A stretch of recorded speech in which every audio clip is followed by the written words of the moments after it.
Hey there everybody, and welcome back to Wappelville here. We're going to try doing something that's been requested an awful lot.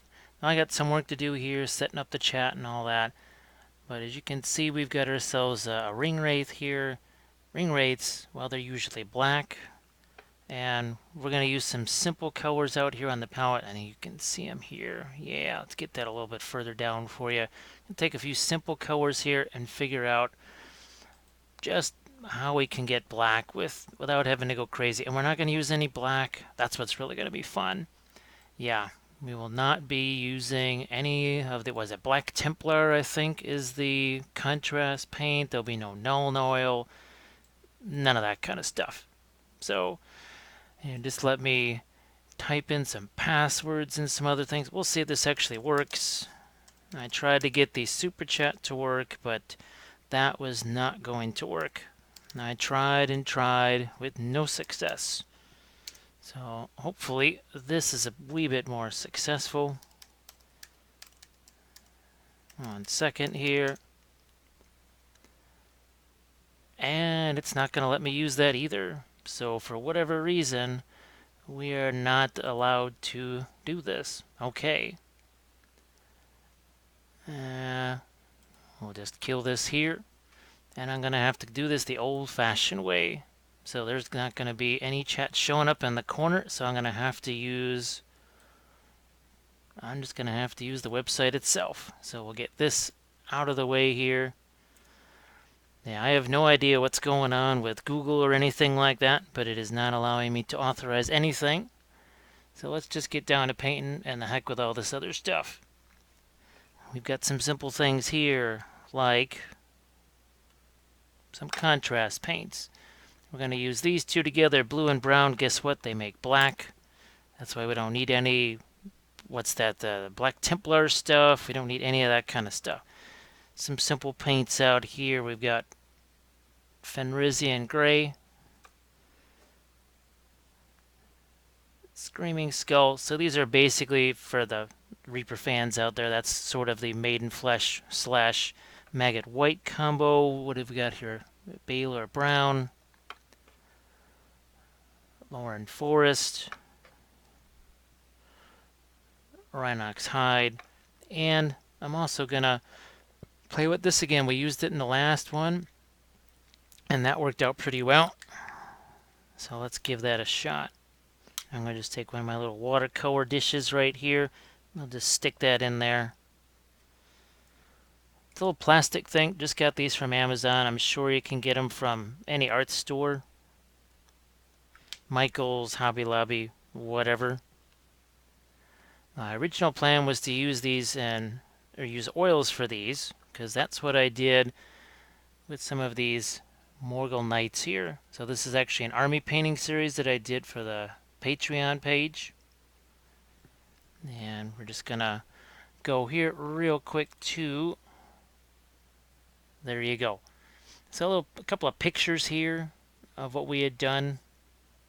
Again, you can see the oil brushers right there. You can see how that gets built up. And again, some more pictures. You can see it. Black is not necessarily black. There's grays, there's greens, blues, there's all other color measures of color in there just besides black. So that is what we are going to try and do here. But we're going to try and do that in acrylic. So I'm going to get a glove here so that it makes it a little bit easier for you guys to see. Here we go. Now, I have no idea what's going on with chat in YouTube. I don't know if it's because they're changing over, I think. Yeah, maybe because they're changing over from, YouTube Classic to the beta or something like that. But let's get down to it. And I hit the base first. So there's some snakebite leather. We are going to, little touch of the wild wood in there. And let's just start to get into this. We'll go back and forth. Some wild wood here. That'll give it a touch more of a reddish tinge, whereas the snakebite leather, well, that's gonna give us agree. If we want a little bit more of a reddish tinge, you saw I just grabbed some of that Rhinox hide. And yet we are going to do a lot of mixing here of contrast paint and regular paint. We do that all the time, pretty much every single episode. You say, well, why are you doing that? Well, a couple things.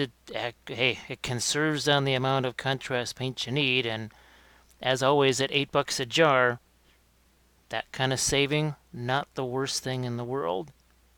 Not the worst thing you can do. Hey, Dominic, how's it going? Hey, Trevor. No, hey, James. And engineered to draw. Yeah, I don't know what's going... Oh, wait a minute. There might actually be... Look at that. Huh.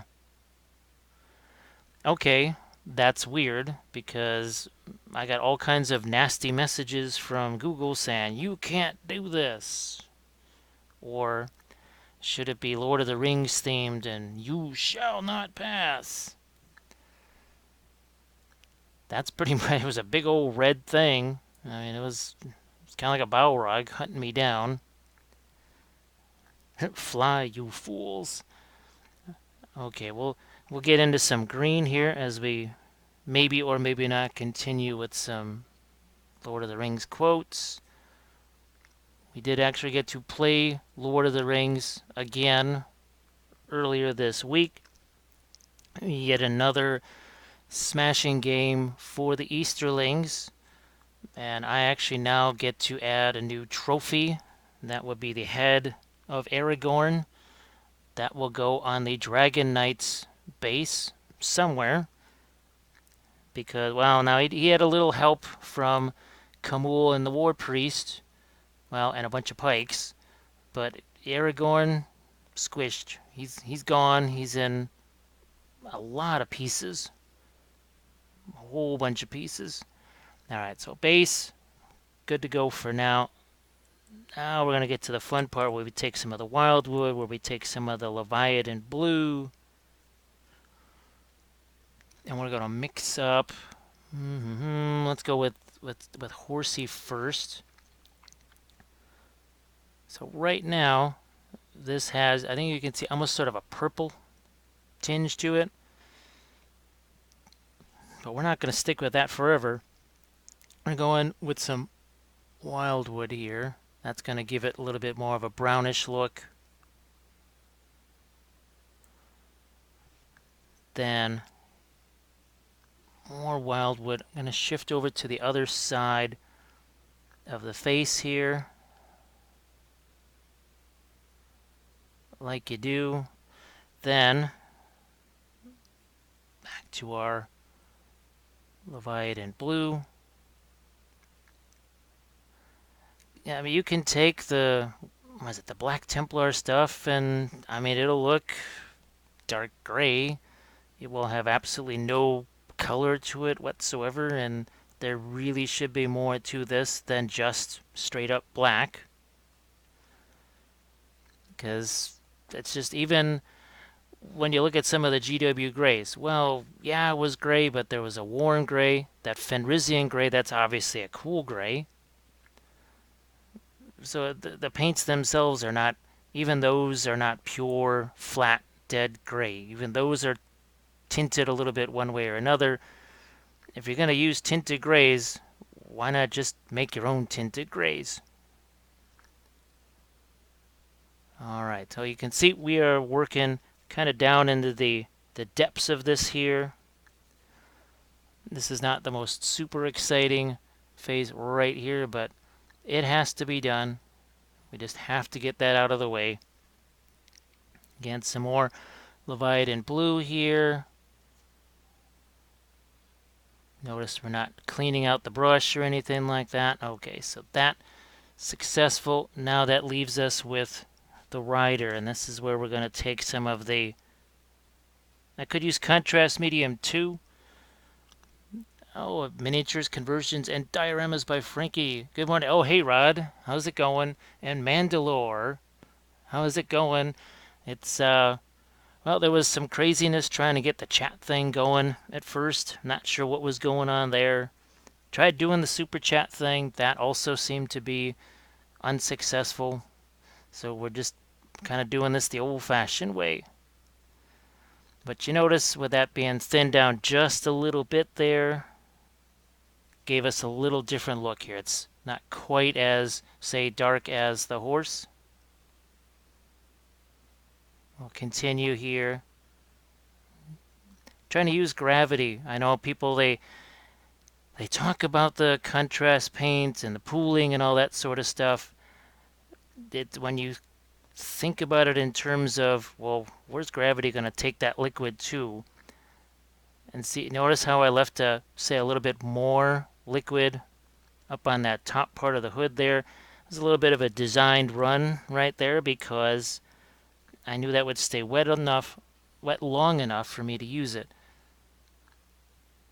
And I think I've actually got the brightness turned up a little bit because as you see this, the black start to take over here, or my homemade black, all of a sudden doesn't really look so light anymore. And all I'm trying to do is just get rid of that primer, and as always, the primer is just Badger Steino Res. It's always going to be the primer. Here, let's clear out the last of this. Just get some kind of color in there. Always switching. Look at this. I'm even going to take some Rhinox hide just like we did on the base. That's even going to go here. Because with this thing being as dark as the horse, the rider, everything else, if I don't establish where the darkest darks are everywhere and just try and paint a little small part of it, well, next to white primer or whatever, that's going to look totally different. Vice versa, same thing. What if I was to start off a white primer? It'd be sort of a similar situation that I don't want. And what we do is we can just, see, I'm going to actually double down on this here. That's a little bit more of the wildwood there. And I can already see there's some hints of purple here, some hints of brown over here. Swing back around. What I'll do is, as this starts to dry a little bit, we'll go back into that. Some other colors. Now, let's compare it to our oil piece. So you can see how much we added in terms of lights. We even added some rusting, some weathering there. But again, this was with the oils. Now I might add some, just like we see here, some tufts and some leaves. Let's go back in here. Now we've got these other colors that we can play with now. I think that's the Baylor, what was that, the Baylor Brown? Yep, Baylor Brown.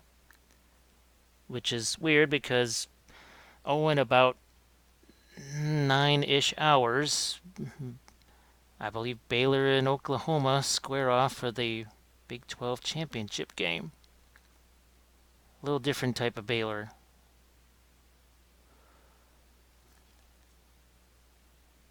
And the idea is, I'm even going to grab some of this green here, because green on the skulls is always nifty. Actually, what I'll do, if you remember the last live session, I'm going to make sure that I am not missing anybody. Yep, I think we're safe, that the chat's working for right now. Where did you go? Here you are.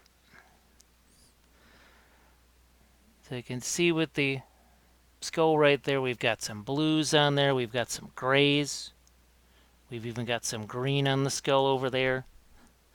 Again, that was the most recent live session that we did.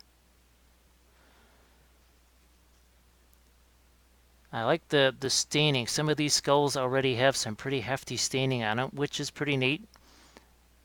You can see I'm freely letting the regular paint just mix with the contrast paint that's right here. It's kind of a wet and a wet blending, kind of like oils, sort of, when you think about it. This is really not all that dissimilar. Ironically, though, it is a little bit easier when you're doing this wet blending thing. to get one layer of oils to stick on top of another. Because, well, pretty soon I'll be doing a live session with oils. You're going to hear me utter the phrase, thin paint sticks to thicker paint, and vice versa. Look at all these nifty greenish browns and grays we're getting here. It's all because we just let those mix together on the palette. I know some folks, they will paint out of jars and that sort of thing, which, well, aside from leading to possible accidents and spilled paint, I kind of wish people would give this a try. Oh, pretty toots, there you go. I can't hang around is the time you're painting one thing I gotta see. Well, good luck painting the goblin on the wolf there. Yeah, I just saw for the first time today, a few folks I know, they're painting well, I'm sure they're not brand new, but certainly newer than goblins on wolves that were made in the 1990s. Those are the last GW goblins on wolves I've seen. So that's really nifty, and good luck with those. So you can see we're even taking some of the color from the skeleton, skulls, all that, already starting to be incorporated into here.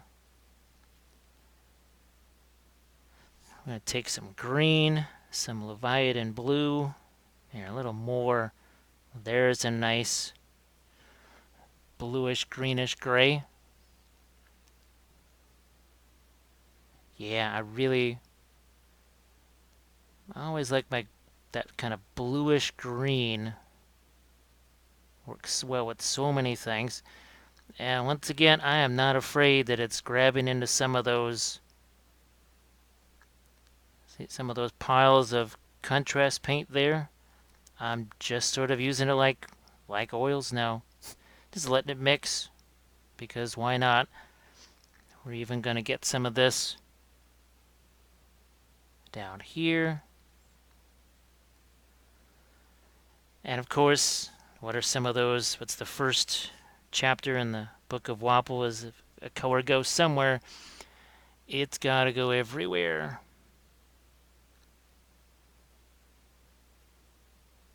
Now, I do believe, focus more of the, well, for lack of a better term, bluish grays on things that are facing up towards the sky. It just makes sense, which means, okay, Leviathan blue and some of that Fenris gray, because now we're going to get ourselves more of a bluish gray. And I do believe this is supposed to be, yeah, that is a little piece of armor right there. We've got ourselves a sword here.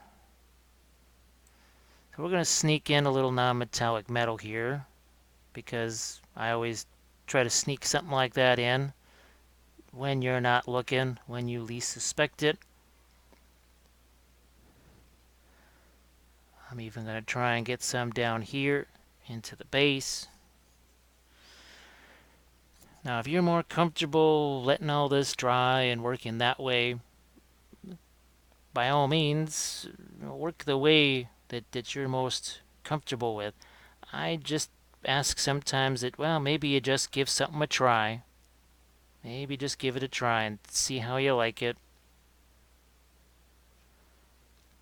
Here. Now, I also have, speaking of Lord of the Rings and tutorials and such, I also did one of these Easterlings right here. There. So I'm going to look at my, that's why I had it turned way up. That's better. Yeah, that's a little more like it. Well, that brightness was cranked up to about 56%. I'm just letting him dry a little bit. So this is also the current army painting series right here. So we're getting into our Harad. We had a lot of fun making these bases. So much fun. This was actually some plaster material from Green Stuff World and sand on top of that. See, we have him kicking out some sand here. And then I came up with some just quick little freehand patterns that would work, that also line up with what I did with my Easterlings. And of course, I'll be working on some more Rohan right here. I just did another basing video showing how we do this kind of stuff. Alright, we are gonna get back into our, let's get back into this Ringwraith here. And as this all dries, really looking forward to it. See, we're just gonna take some green right here. That's some of the Rhinox hide. And we're just gonna sort of blend those two together here. It's just a way to create a little more depth on the horse's fur. They're sort of, I don't really know if they're dead, really. Never really, well, I have to actually scour the books for that to see, well, okay, yeah, we know what's going on with the Ringwraiths themselves, but what about the horses? Now, let's go back to my grayish blue over here. I even have a touch of Achillean green that's still sitting in here in my little palette wells that we can go to. I know sometimes people, they have to get a little bit past the initial shock. I don't know if it's shock and awe. Maybe it's a little more shock and horror, I guess, when they see what's going on with all of these colors just being splashed down at once. But I think you can see that we're already starting to work our way towards some middle tones, and you'll hear me use that so often. And, okay, middle tone, what's the deal with that? Let's just go with that value scale of 1 to 10.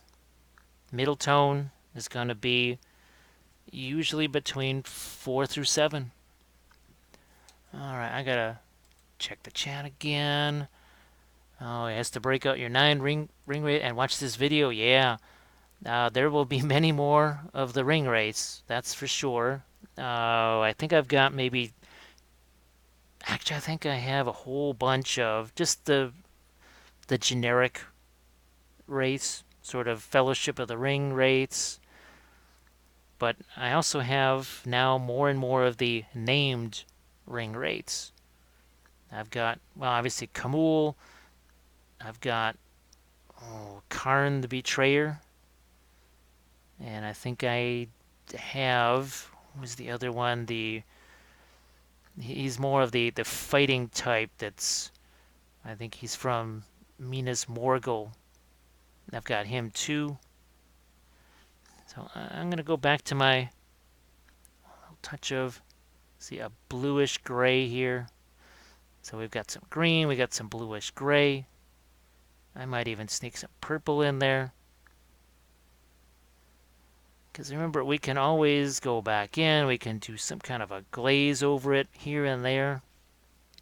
So now we're going to, let's see what happens when we play with some of the Rhinox hide and the, I'm going to actually grab a little bit of that, what's that called? The Lamian medium, because if you remember, that last one I showed you, that Warcry figure there, we used a bunch of the Lamian medium, and that was pretty fun. That let me do some interesting things that I didn't expect I was going to be able to do.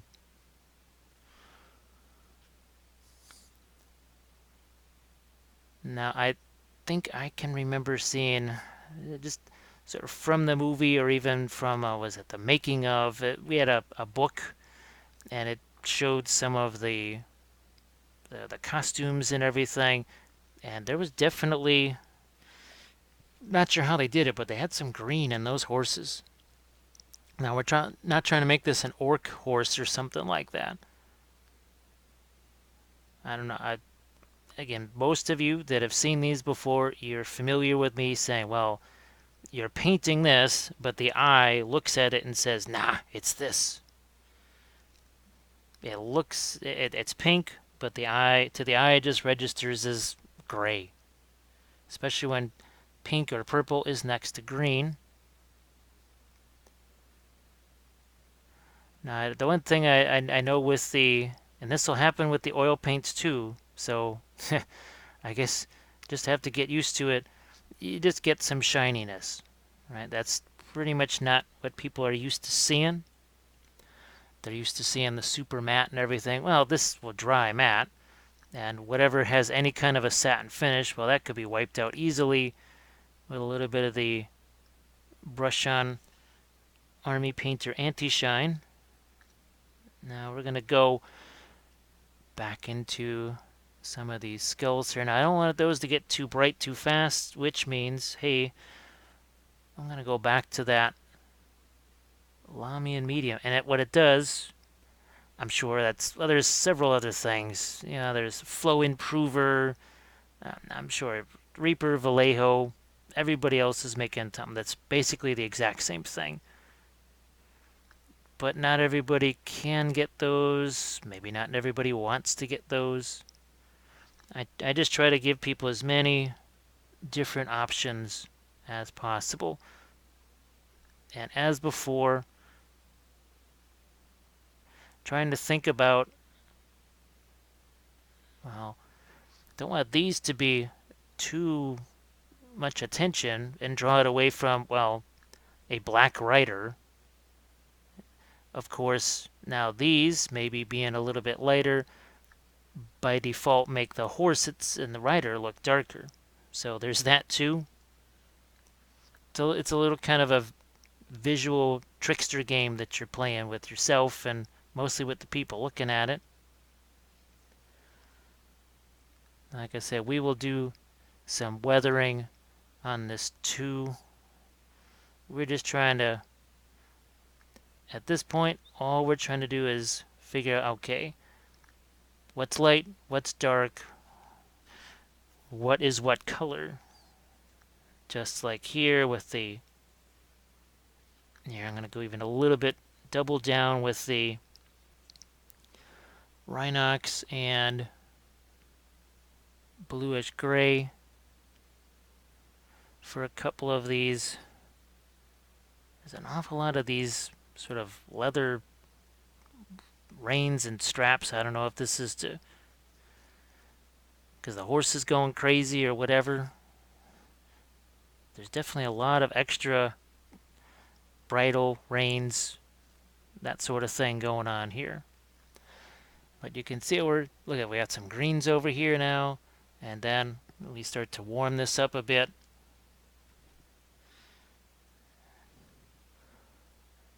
And I'm even gonna, I want to see if I can't sneak in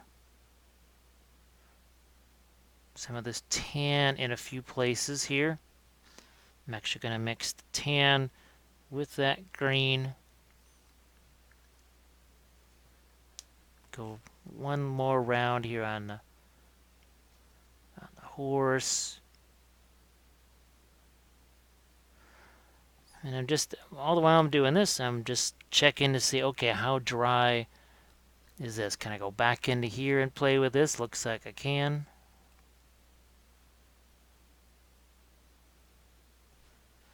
And like I said, I have my Lamy and medium nearby. I could just be using water, and that's what I've used so much here for so long, but I just thought I'd give something different a try. So again, with the Lamy and medium here. And I'm going to do a lot of alternating. So we've got, you know, some of this tan here, but then maybe the next fold has more blue in it.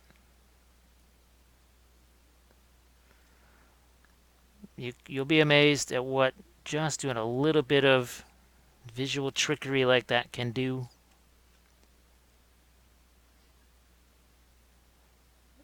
Now, at first I thought these were sort of the skeletal fingers or whatever, and then I realized, no, those are armored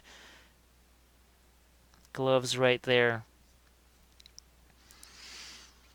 Just going to get this another level lighter here.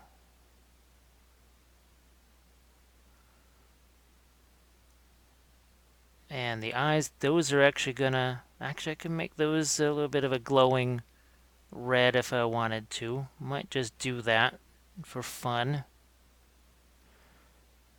I think the last time I painted a straight up Black Rider Ringwraith, wow. Uh, let's just say it was a long time ago. I know I painted a converted. I took a Black Rider and made it Sauron on horseback. So there was a little bit of black there, but definitely not like this.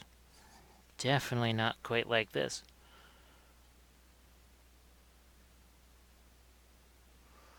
And again, I'm just going to work back and forth here.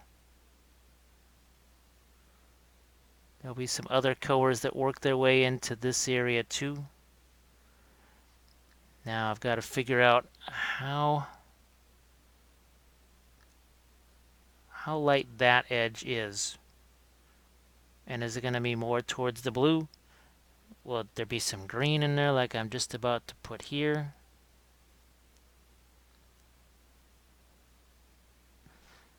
Now I'm going to go back. Actually, is there? Yeah, there's a little bit of a Achillean green here.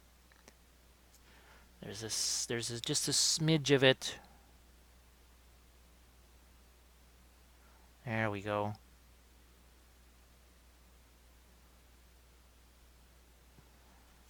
And that can be, like I said, sometimes you start in the middle and work your way to either side. So I think you can see, yeah, see how that has a little bit of a bluish green tint to it? We are certainly not going to do that everywhere. We're just going to choose a few key places along here. I will put some of that elsewhere here, even on the blade itself.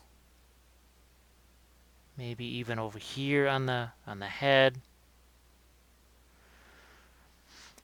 And it all looks very, it's starting to look very light. Well, it's really not.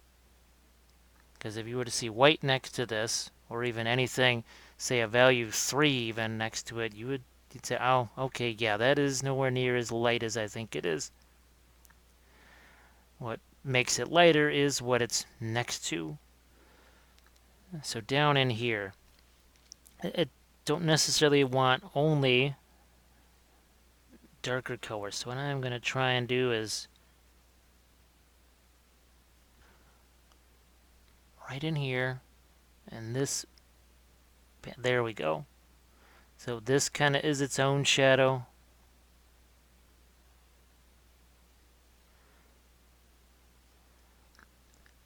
And all the while, we're still waiting for some of our original contrast paint glazes to dry. And remember, I can always go back in with something that is darker. Now, there's some places that I'm just not really going to focus on very much because they will be hard for you to see, and there's kind of no point in that. But I try to make sure I show you and as much of everything as I can. I don't want to do one of those things where all of a sudden you see pictures of it and you say, well wait a second. Where'd all that stuff get done? I didn't see any of that. I try to have this be beginning to end coverage as much as possible. So here again, we're taking some of the contrast paint, even using our finger here. And this is where you can sort of tell that what we have down here is still pretty dark, because that's about as dark as that you can get that contrast paint to be. And it's really not making a huge difference. That's what I was hoping for. Here, we're going to go find a little bit more of that Achillean green here.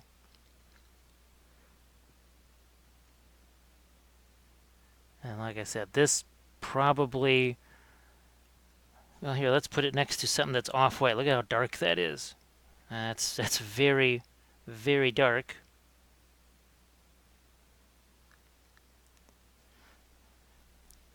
So again, it looks lighter on the figure, but having the palette here helps to sort of assess, okay, how dark is this in reality? Because there's how dark I think it is.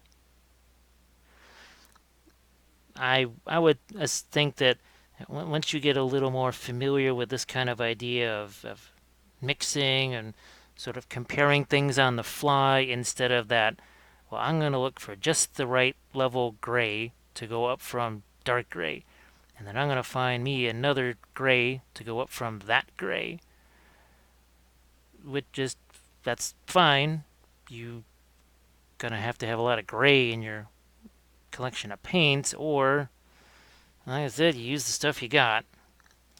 You keep it simple, and then it maybe becomes a little bit easier to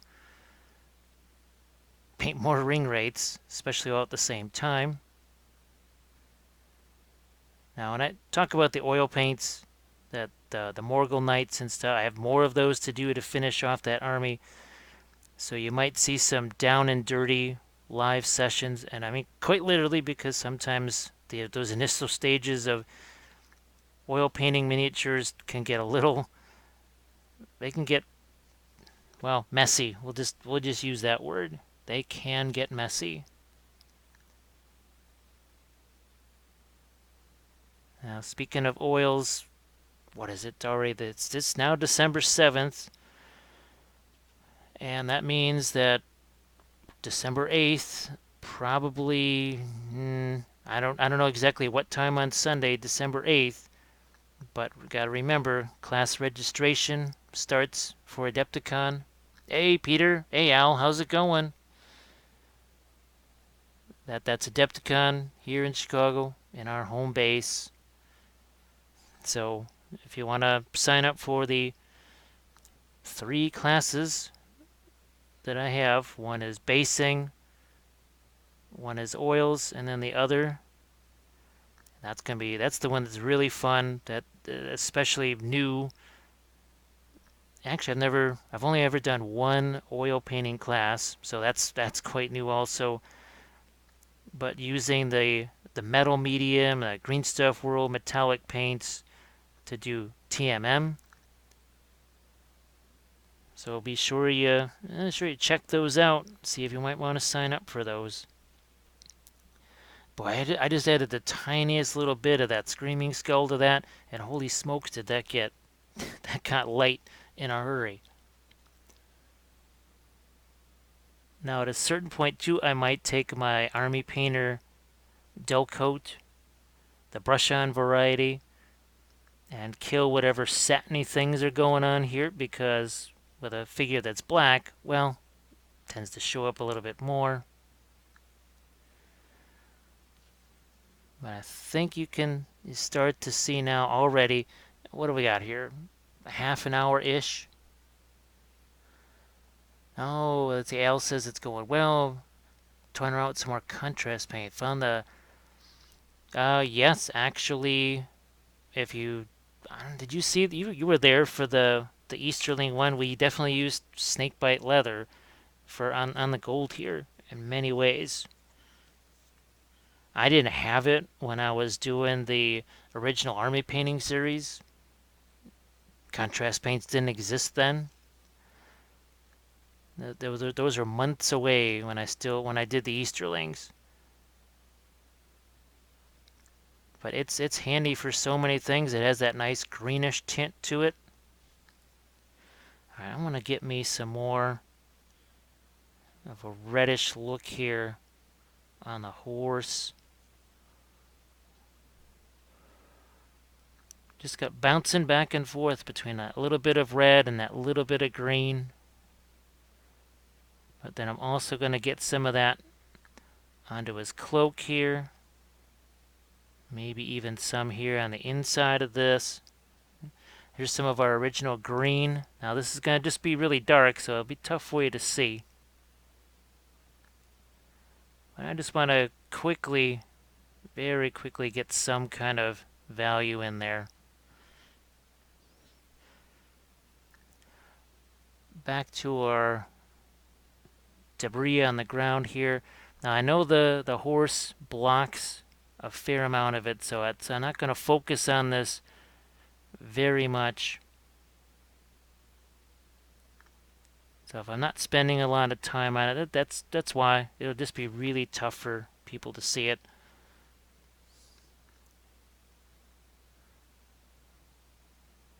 And I like to do some little bit of glazing of some greens and such over these skulls. Once they get to a certain point, just it sets them down into the ground a little bit. And I could even use some weathering powders there. There's all kinds of fun stuff I could play around with. So we've got more of the metal here to do. Oh, let's see. Al says that the scaled chestnut mink. There's actually probably some other of the contrast paints that I'll try and get just to try them, see how much closely maybe they match some of the Reaper stuff. Vallejo Metal Color Gold is a green gold bias, so the red-brown tones bring it to a warm gold. Now the metal medium, do I have some handy here? That's not it. I think I've got some.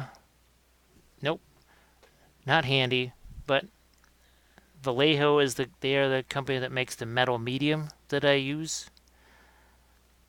Creature Caster also now has some in their paint line, and even Green Stuff World also has their version of that.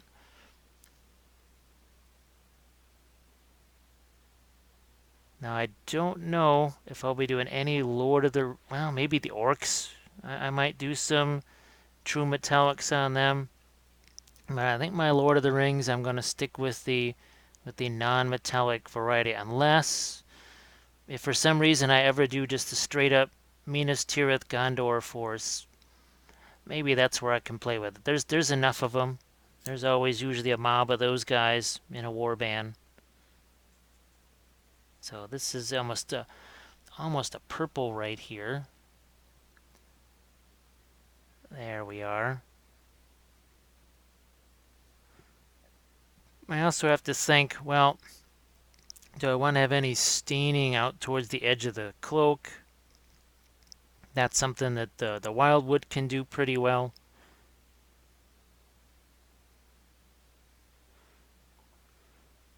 And you can see the whole goal here is to always, we move around the miniature, but we're sort of moving around the palette too.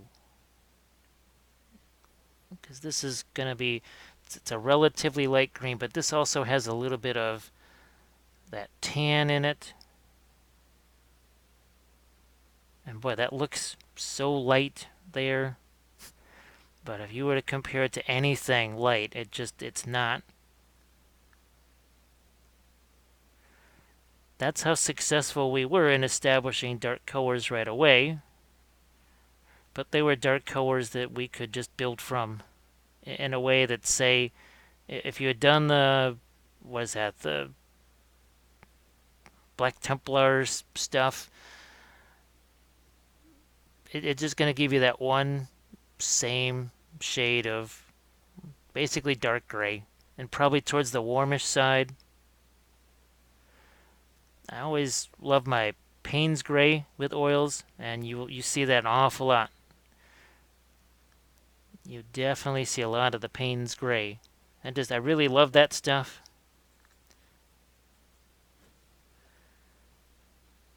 Because it's got that nice bluish tone to it. Hey, David, how's it going? Oh, thanks. This is really fun for me, because I just mentioned it a little bit ago. The last time I painted just a Black Rider, just as a Black Rider Ringwraith, not a conversion or as something else. We are talking many, many, many years ago.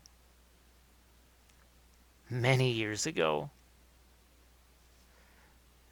Oh, somewhere in the neighborhood of 14, 15 years ago, probably. And I gotta remember now because I just haven't had it around for very long. That the Lamian medium there.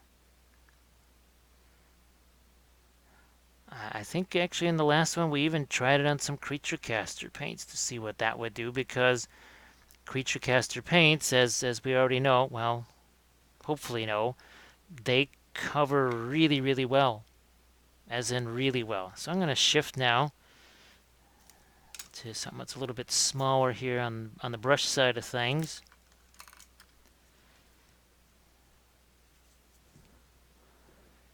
That's it. You know, I always start out with the bigger brushes and get all that going. Get to my lights and my darks and whatever specialty things we're going to do, the freehand and everything else, and then maybe then start to dive in. So actually I can see there's sort of a hood over the horse's head here. I have to remember that.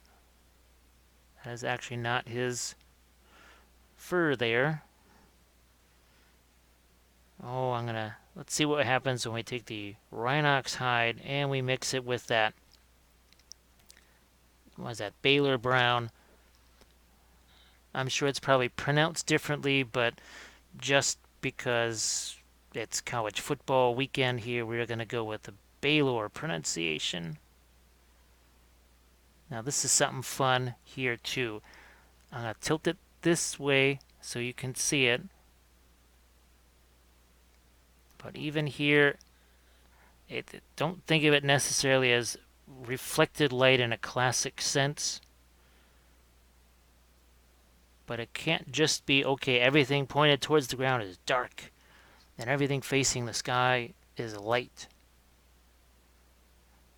It will look like it's been shaded and people won't have a problem with it, but it will be kind of on the boring side, I have to say.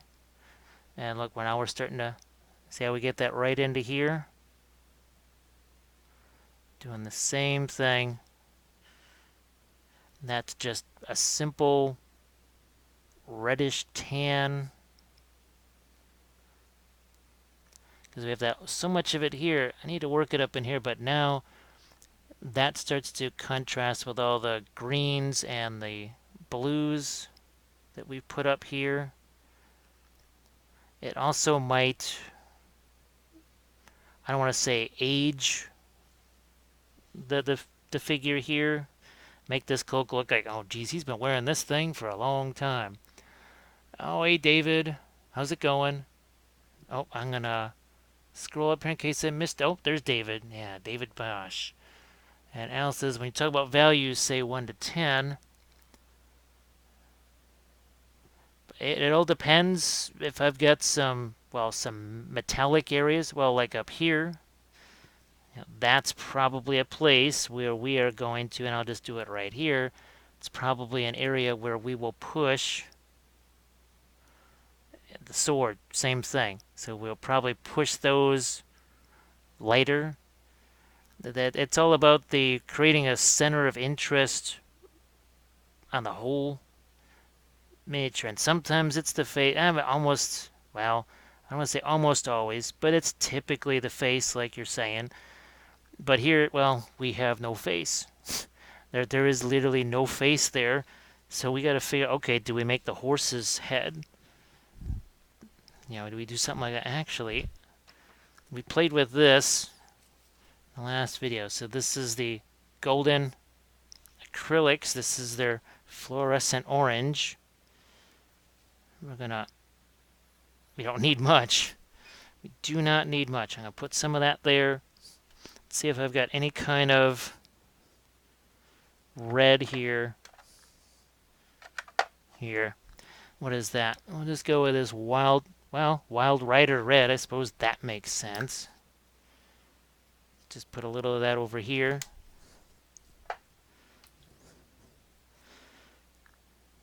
And what was interesting is this stuff here is, for as liquid as it is, my. It covers like crazy. So what I'm going to do is Just let that dry, and then we'll do some glazes over the top.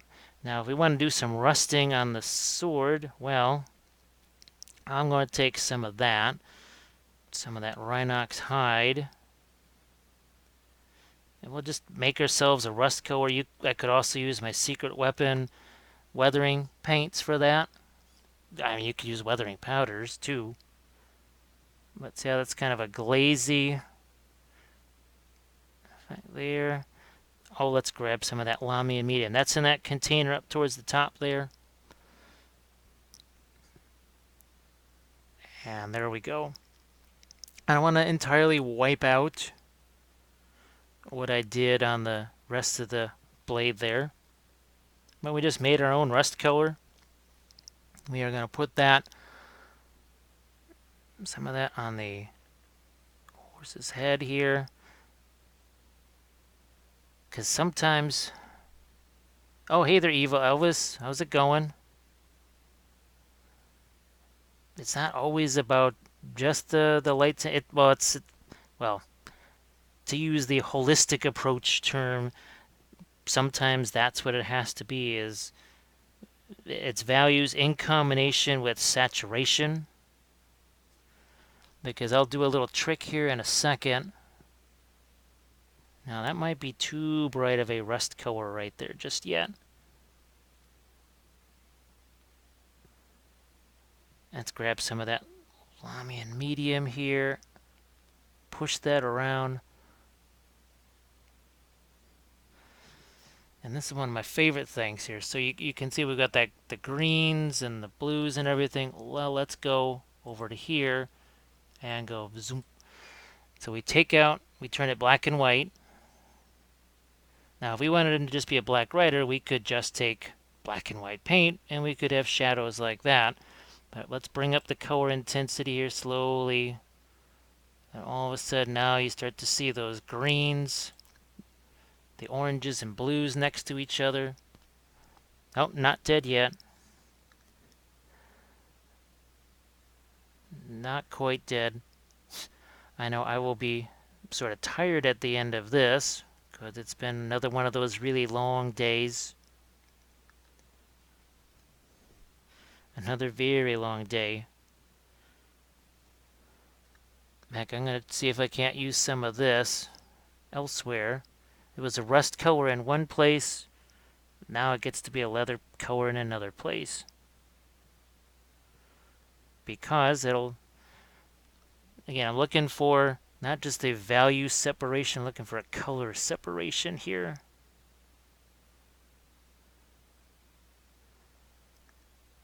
What the heck, I'm even going to go into here with that. I'm going to go back to some of that greenish color here.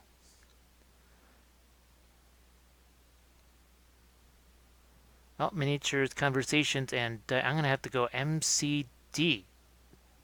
There we go. Shorten that. Oh, magic is happening.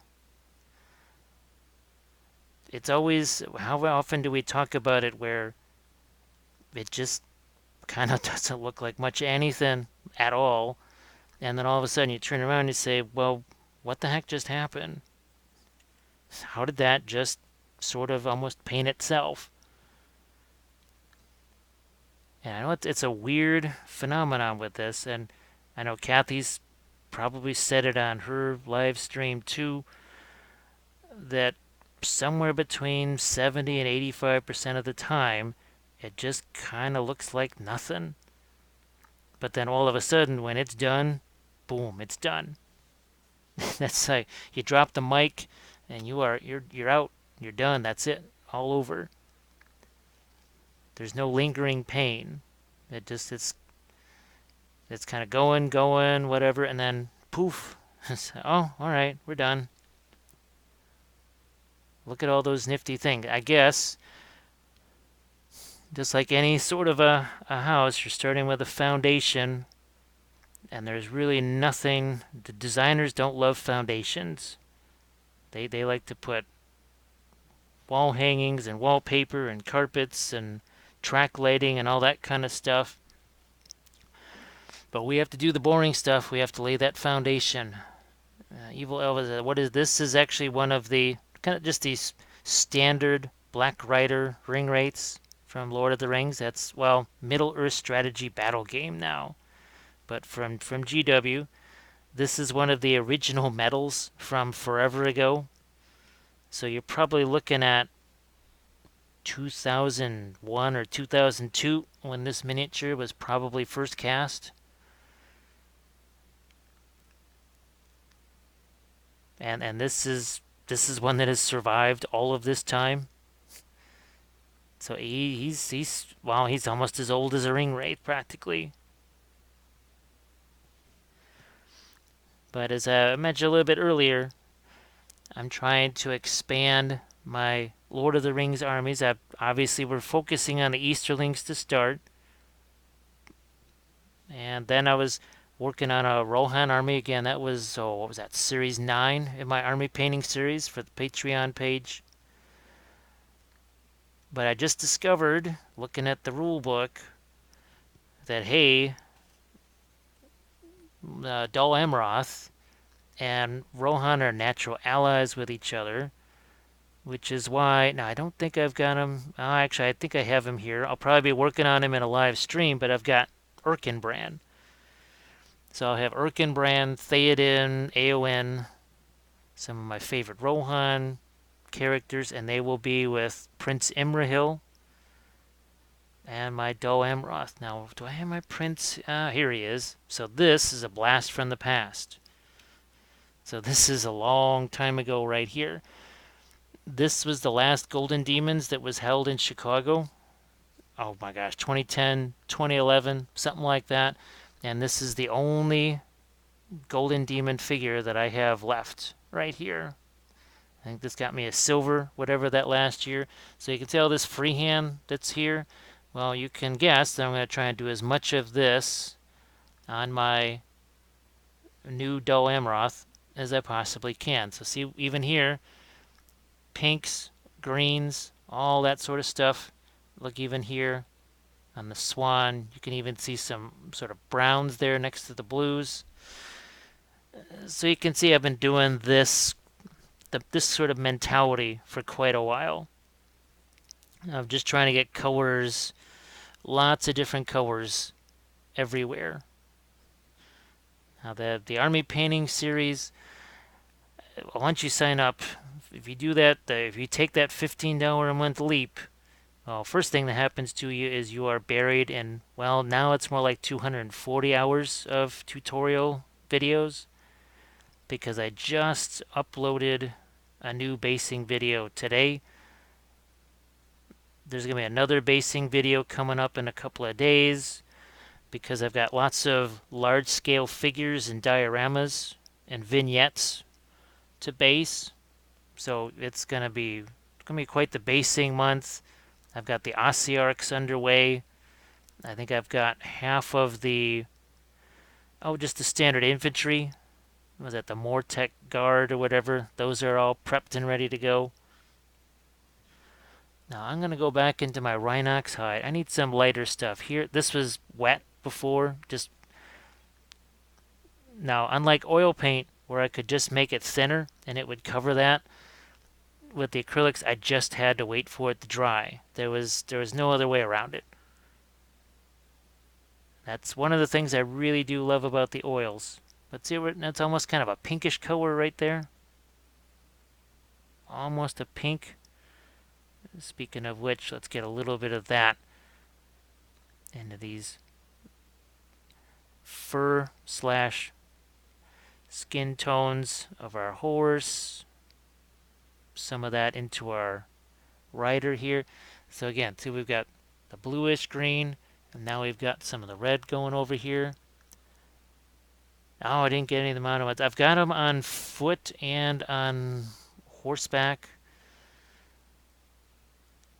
Obviously, more of a, what would you say, a special scenario thing to have a whole bunch of Ringwraiths out there.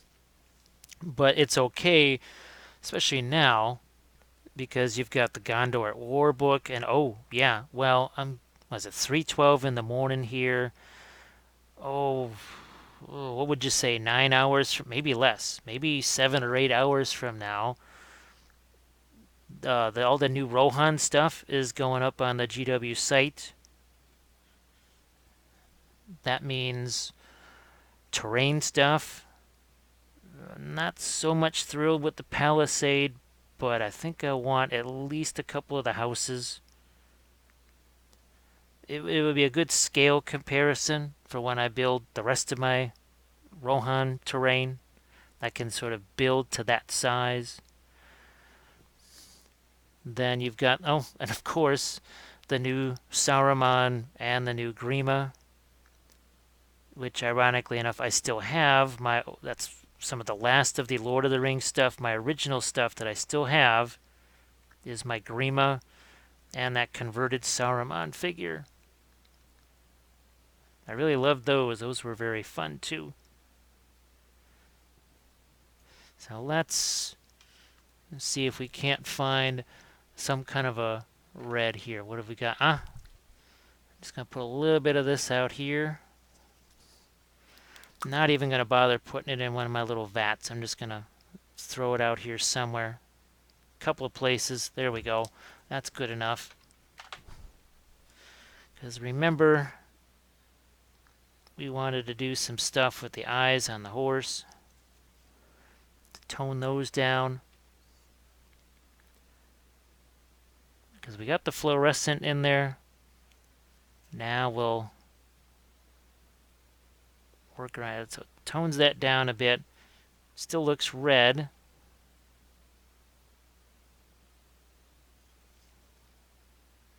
Gotta do that over here. Teeth, I really don't want to go too light with those because if I remember in the movie, yeah, they were just they weren't exactly pearly whites on those, on the Ringwraith's horses there.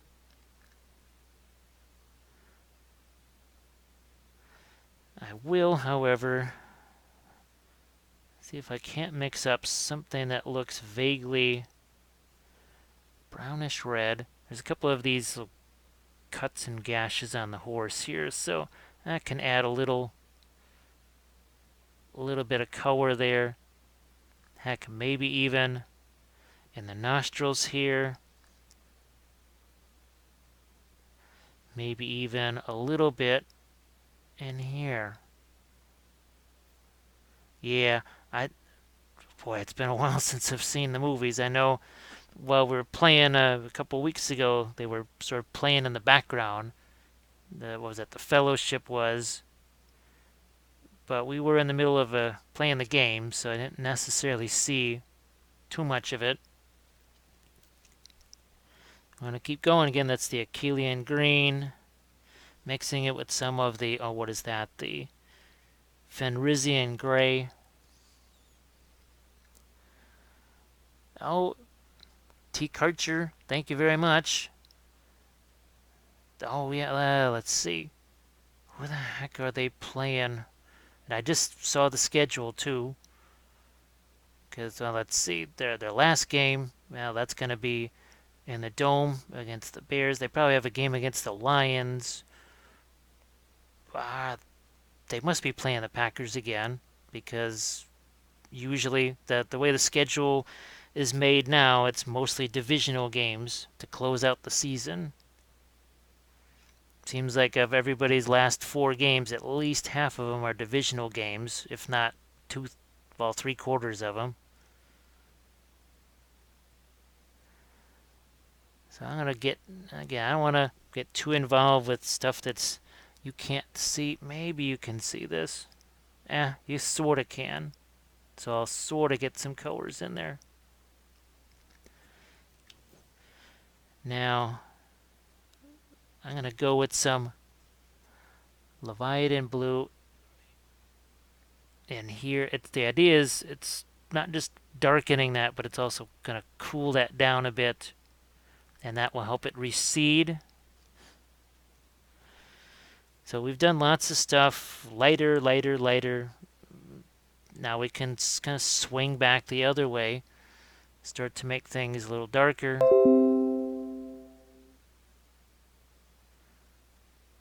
Like so. And all those nifty lights that we've put out here and mid-tones get that much more life. I am going to actually take a bit of the Lamian medium here. Do a bit of a... This is basically just some paint on the brush and then some Lamian medium.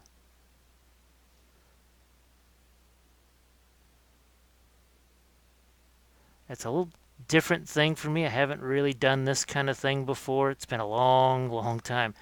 Probably since 2014 or so that I used any kind of medium at all while I was painting. So it's a new and different fun thing. Look, I see we're doing some glazes here now, getting some darks. Well, some darker darks. There's darks there already, believe me. There's plenty of darks there.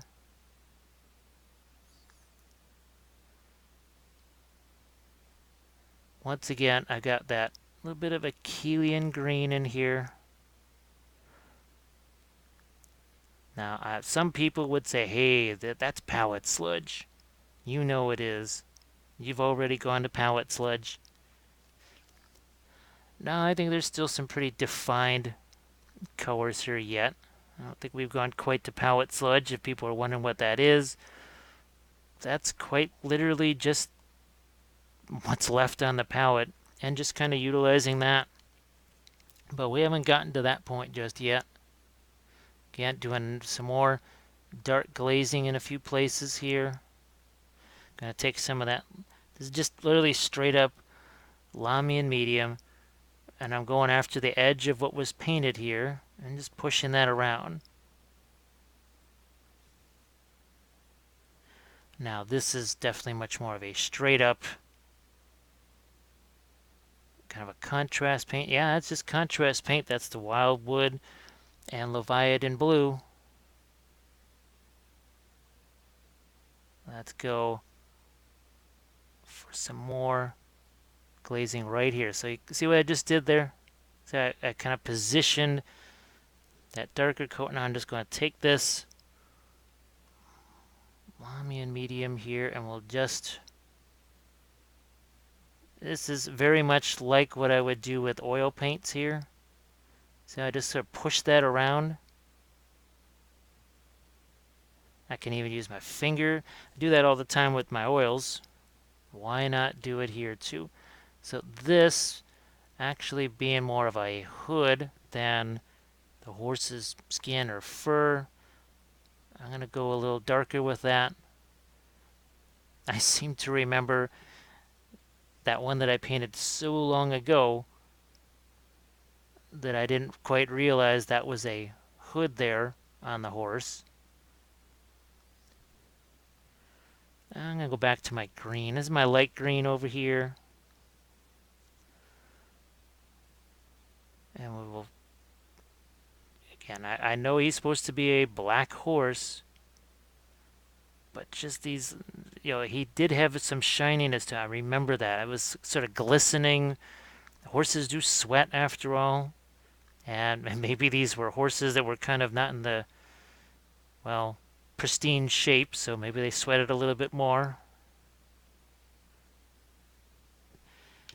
Now, one thing that I haven't put out yet, what time is it? It's 3:21. We've been going like an hour and something, and there has been zero of this out on the palette. So we're going to throw some out there. And by some, I mean that. That's how we're doing with white. That's it. That is it. Because as soon as you go into white, well, things start to get either chalky. You start losing color, and you're just now adding just it's an artificial kind of a highlight. You want to try it as much as possible. Let your highlights have some measure of color to them. And all of a sudden now, as I start to add these little impressions of some kind of metallic sparkle here, everything else that we did before, all those midtones, those start to stand out. Here, let's get right along this edge. Pretty sure that's all Now there we've got our stirrup here.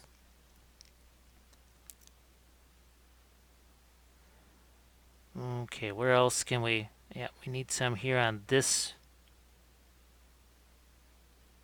Right here we've got his metal glove.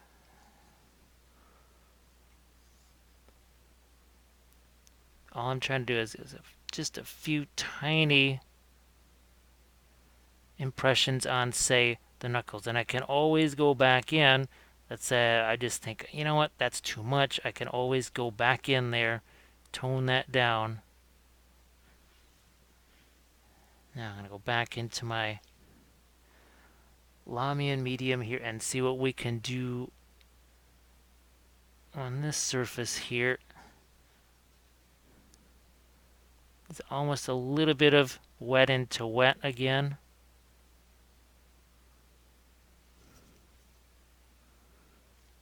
Where else do we want some of this? I'm just going to combine some of that again with the Screaming Skull. And yes, some of the Screaming Skull is going to go on some skulls. Now when I did these, I think these were bits and pieces of some Tomb King stuff here. Obviously now Green Stuff World has its skull. Secret Weapon has their sack of skulls. It's a lot easier to acquire stuff like this than way back in the day when I was first working on this. That is why we always kind of say, we refer to this as basically the golden age of miniatures right now. Just went back into the snakebite leather real quick, because it's time to throw a few darks out here. We've been going lighter and lighter and lighter. Now let's do something that's darker. That's that back and forth that I was telling you about. Sometimes I see, okay, yeah, here, somehow those early initial glazes and washes didn't get into this area or that area. And then now we'll maybe go back into the horse and even do a few darker areas. Again, the Lamian medium here. I could use the contrast medium. It's sitting just to my right, but I wanted to still continue to play around with that Lamian medium, just see what it can do. Sometimes that's all I'm interested in. I just want to see, what can this do?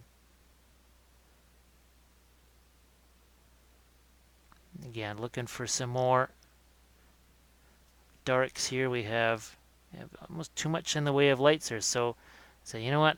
Yeah, I'm going to grab some of the Lamian medium here.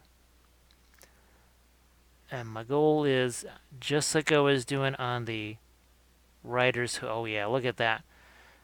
If you want to have metals, you've got to have contrast. Oh, I'm going to go check the chat here real quick. Oh, hey. Oh, DWG Dolls. How's it going? Oh, every time I see you live, saying how easy you paint. It is sort of like it's being in a lawn chair. Oh, well, I'm glad it does inspire you to pick up those brushes again, because it's really important. It's important to me that people just, well, not just start painting again, but enjoy it. Because I know some people where they almost do it out of guilt or something. Like, wow, I've spent all this on this stuff, I should just do it. And it's kind of, there's not so much of the joy in it anymore. And that always just disappoints me. Because even this right here, this little exercise here with painting black and doing the Lord of the Rings again, a figure that I hadn't painted in, good grief, darn near a decade, and actually get to do that again, that's just, to me, that's really fun. I suppose, I know it can be hard sometimes. People, they don't necessarily like to drift out of their comfort zones, which, I mean, really, which one of us really seeks to leave our comfort zone? That's not really fun. There's a reason it's called a comfort zone. and exiting that, sometimes it seems like, well, why would I even do that? Now, I want to get some more tan. So that's, again, the Rhinox hide, a little bit of the, I almost said bubonic brown. Boy, there's an old-timey thing. But that Baylor brown, because remember, we went darker with the hood, which means I need to go lighter with these straps, but also in maybe a color I haven't quite used before.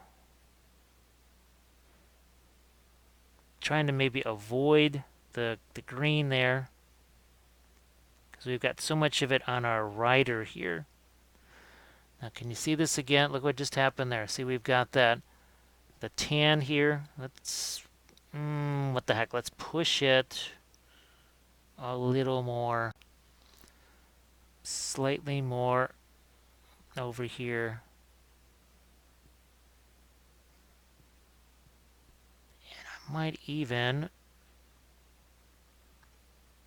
do that here. So the highlights are kind of actually transitioning from something that's more of a blue to something that's more of a tan.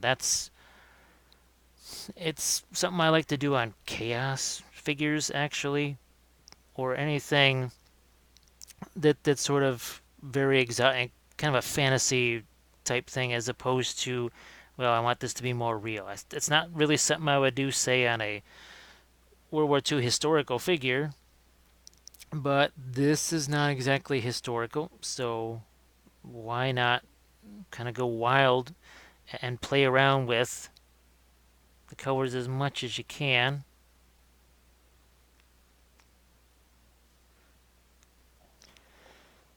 So, okay. I think we're starting to get some nice... So that side has a lot of interesting lights built into it. Let's do on this side here.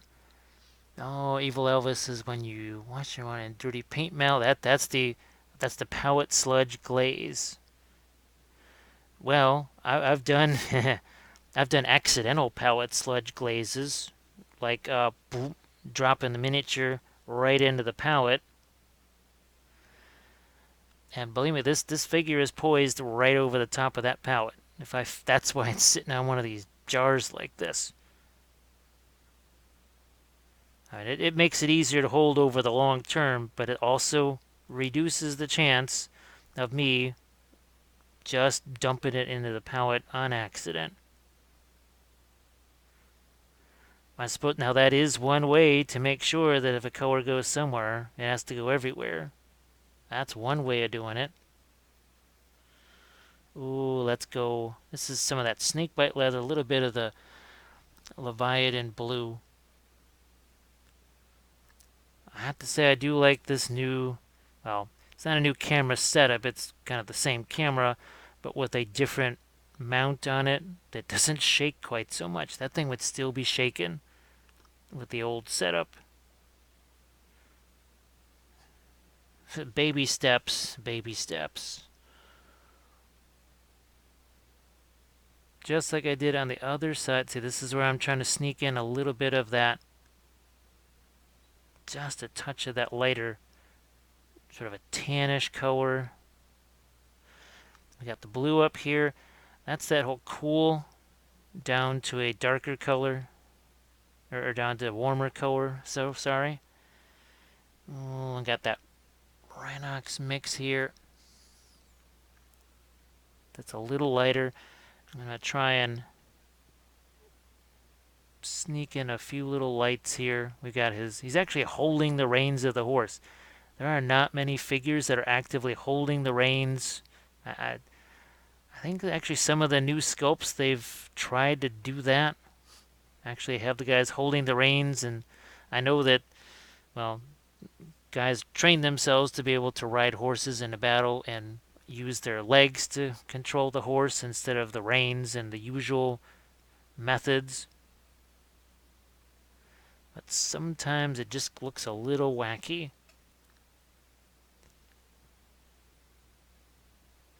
Again, looking for some different colors in a few areas. So I'm not going to focus on the interior of the horse there because it's just too hard for you to see. We are going to get a little bit of light out there. And now we have just nothing going on here on the end of this cloak. Let's see what's going to make it here. And that's this area right over here that I'm talking about. Like so. And you can, what's the word we always use? You can go back in and refine areas as much as you want. I could spend 4 more hours on this thing trying to blend things or add in some new colors here and there. And that's all good. That's all good.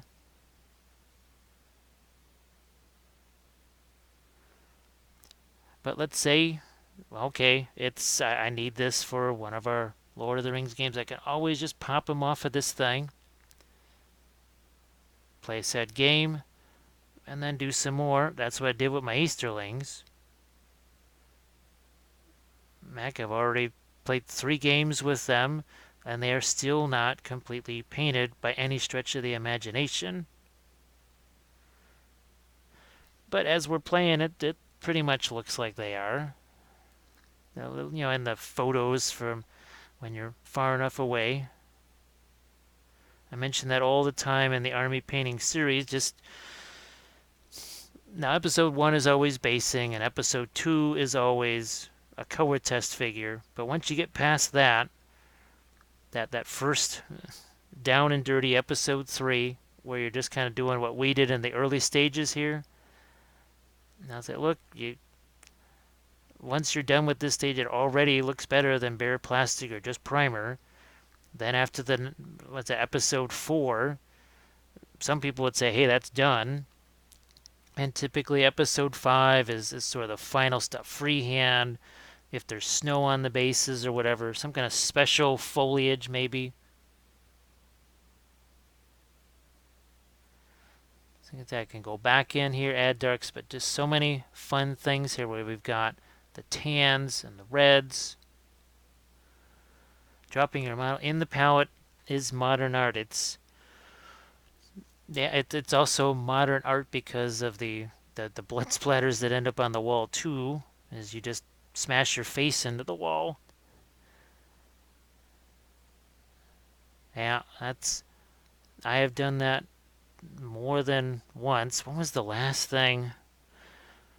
Oh, I think I was actually trying to glue something together, and somehow it was dropped into water, which, as a lot of folks know, that makes super glue set really fast, but also not just set, but have weird crystallization to it. So yeah, that wasn't a good day when that happened.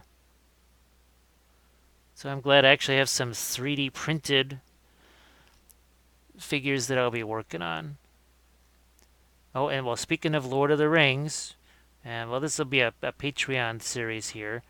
Actually, Kathy and I were each doing. It's from Mithril Miniatures, and it's armored, and it's weird. It's an armored Galadriel on horseback. I'm thinking, holy smokes! I'd never seen something like that. Well, Mithril does. There's a few that I've got. There's a White Council. There's Eowyn and Faramir at the Houses of Healing. So a few different things you don't see from the GW figures. And I'm trying to come up with a real interesting sort of vignette for that. This is the Achillean green here. Oh, T. Karcher, do you spray with Tester's Dough Coat? I use the Tester's Dough Coat when I can spray, usually on bigger stuff. Monsters, vehicles. Actually, the question has come up, so let's see if we can mess with this here. This is my brush on stuff right here. The Army Painter Annie Shine. I'm gonna just make a little space here on the palette for this. Nice thing is, see how that starts out clear right there? And grab me something to drink as I grab another brush to use.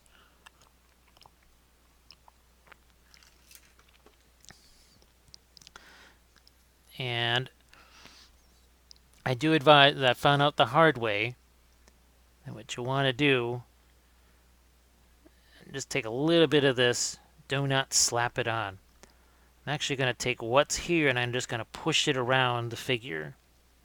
Just take a little tiny dots of it and moving it around. And while it looks shiny initially, it doesn't just give you a dull coat, it actually sort of spruces up your dark colors too. So just bear with me while I throw a little bit of this on here. Definitely over here. And actually, in some ways, it brings out the darks so much that you sometimes start to see, well, wait a minute. I'm seeing brush strokes there. I thought that was smooth. That's because it's restoring some of those darker colors back to their original luster, so to speak.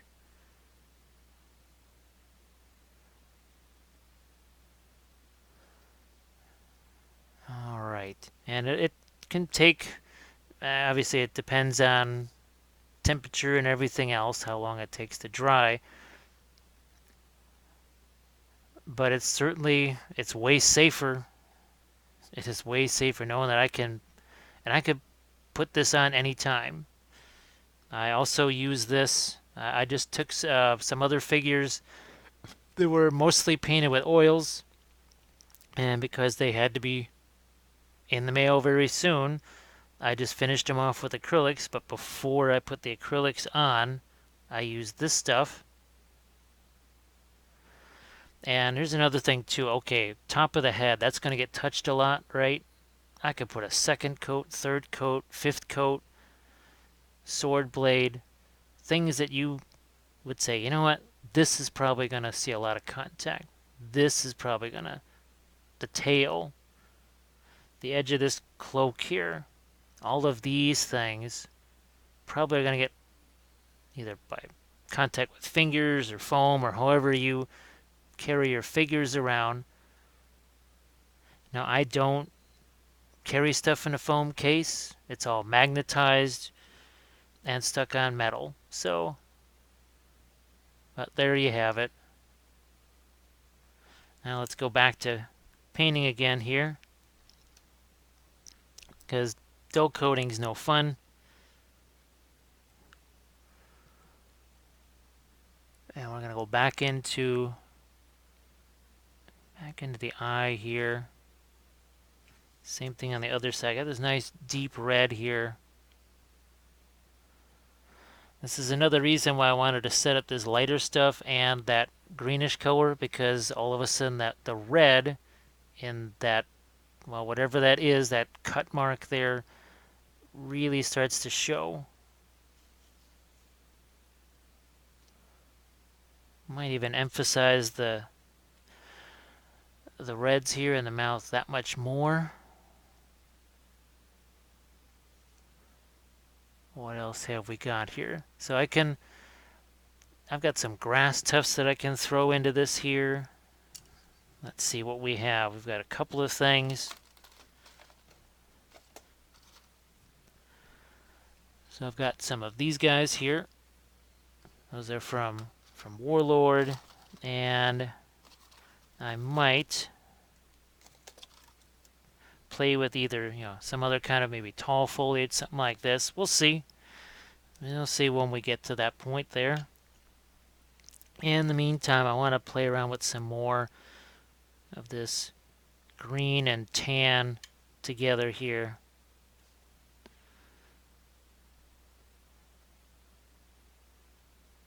I'm just going to maybe try and bring out a few tendons, ligaments. I mean, who knows? If I was really enterprising, I could say, I'm going to paint in some blood vessels, maybe. But this is where I can maybe start to refine some things. Oh, Mithril Miniature is very old school. Yeah, it is.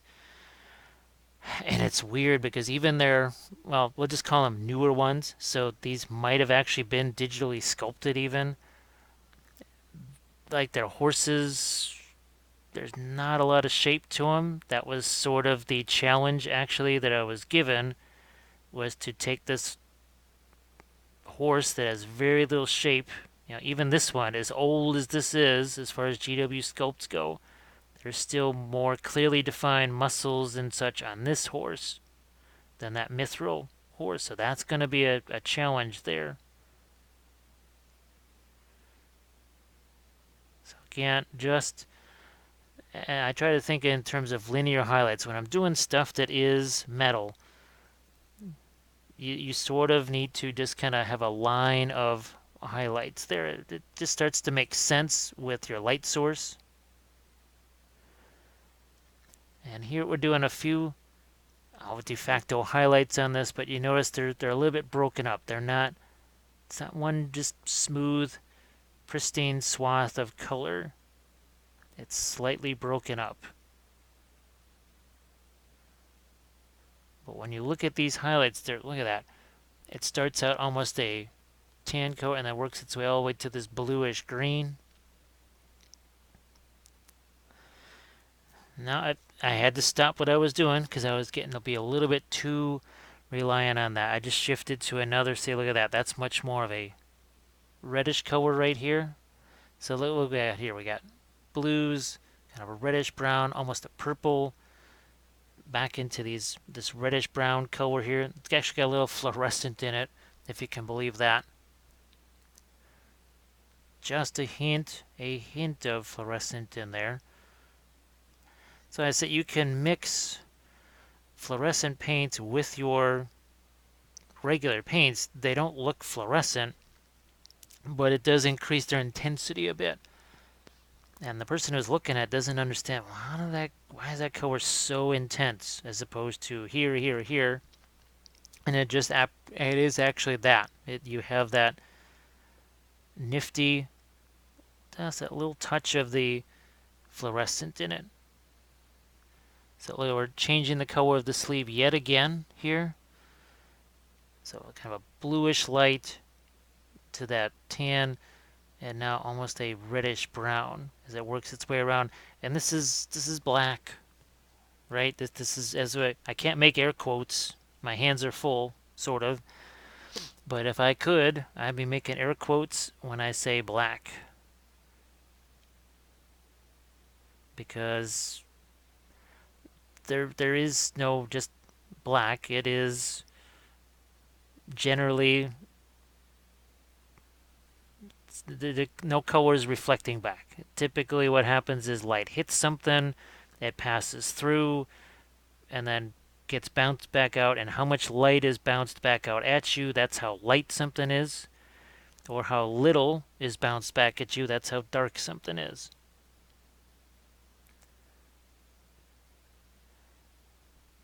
So here we're trying to trap as much light as we can in as many places, but we can't just do that everywhere, otherwise there's no shape, and there's certainly no interest. Now I could have just done this all in a bunch of dead grays. It certainly would have been a whole lot of fun to paint. It wouldn't be all that fun to look at. And did it really take that much longer? I mean, we've been at this maybe solid hour and a half, maybe.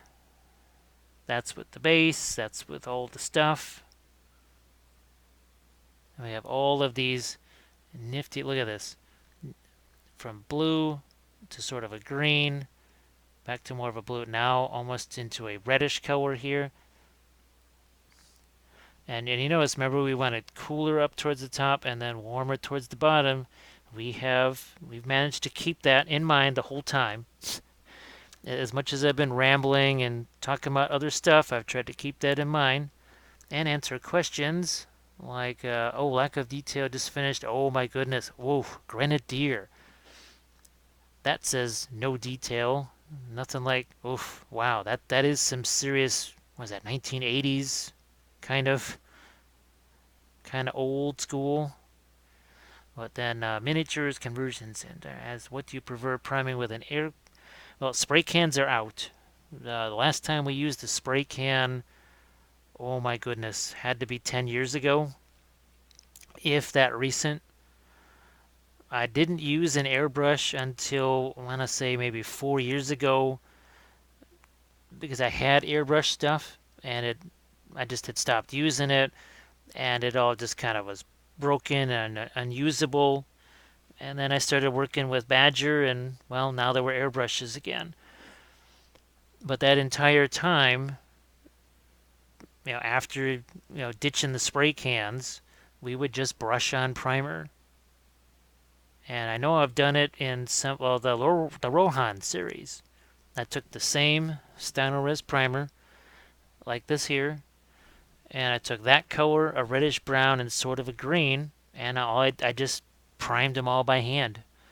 The miniatures, the bases, the whole thing, all by hand.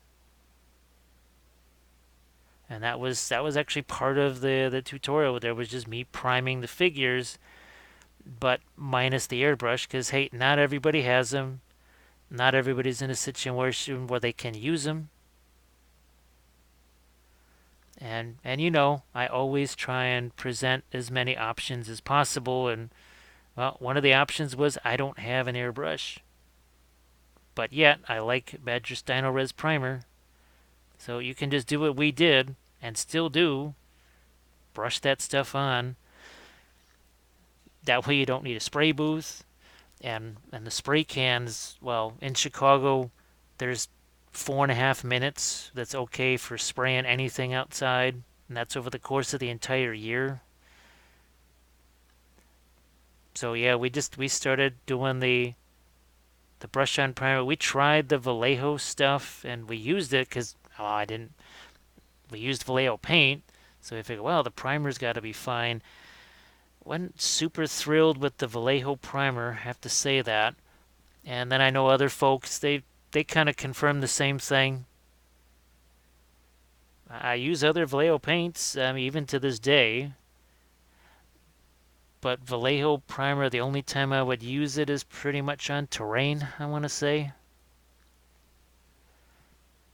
So I'm just trying to find me, again, a few areas of lighter tones here.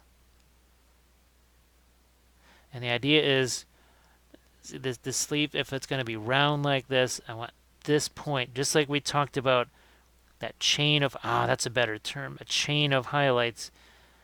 We're trying to do that here, a chain of highlights. Here to here, now here. Where are we at? We're over here. So if we've got some here, then we got some here, and now these guys, and then some here, and then some here. So it's this, because this is where the cloth is kind of pushing against his arm here. So that's why we're doing this little sweep of highlights like this. And we'll do some more here. All the while, if I say, oh my goodness, I just went too bright there, well, you've seen us glaze down some highlights before. We can do that again. There's so many, even here. Yes, these are all warm colors, but there's a bit of purple there, almost a tan there, then some reddish, almost pink. Let's do our little trick with the, let's go like so, and let's kill color. So you can see we've got plenty of shape and shadow, but let's slowly bring that color back. And look at that, look at what that does. So much more in that black as I again make my invisible air quotes that you cannot see. This over here needs it's either got to be darker here and then lighter underneath that. And yes, even on clothes there's reflected light. I think it was the last convention that we did in November. Someone was really shocked when I said, or was it a live? That might have been a live session, maybe. I don't know. No, it was at the convention. They were shocked when I said that clothes have reflected light on them just like metals do. Obviously, nowhere near as dramatic, nowhere near as intense, but they do. And we started looking at people's clothes. We looked at our clothes and we said, yep, look at that. That's reflected light. Yeah, look at that. That so-called black sweatshirt is tinted by, well, here this is the fluorescent lights overhead, but that black cloth over there is being affected by the light coming from outside because it was still daytime. And then as it got to be nighttime, well, all the black indoors started to look very different because now the indoor lights just took over. Now remember I was talking about some kind of maybe some staining here on the outside and the exterior part of this. So that's some wildwood, that's some snakebite leather. If you're thinking Reaper paints, think sepia liner and brown liner. Okay, I almost forgot my Lamian medium here, and now I can do mud effects too. Not sure I want to necessarily do straight up mud effects on this because he's kind of running on a pile of skeletons, unless they're a pile of muddy skeletons. That they could be. Actually, I sort of like this. Yeah, we're even going to do a little bit of that on the edge of this. Right here on the edge of his hood. Oh, let's see what we can get on this side too. Right here. And maybe I paint in a few holes that aren't here. Because we've got, actually we have a hole over here. There's a few places where there's actually holes on the cloak. We could always try and paint in some more if we think that would be interesting to see. Oh, I'm gonna go over the armor on the toe. That was just, yeah, it was okay. It was neat having it blue like that, and then I'm thinking, let's have it dirtied up a little bit here. This is the other other advantage, I guess I want to say, of using this approach where you kind of paint the whole thing all at once. When you need to make a little bit of a shift in priority or change something, knock it down, like right here. So I just sort of actually kind of painted in a fold that wasn't really there. Now, those kind of things you can do, and you haven't spent 3 hours just painting. What if I only painted the horse's face?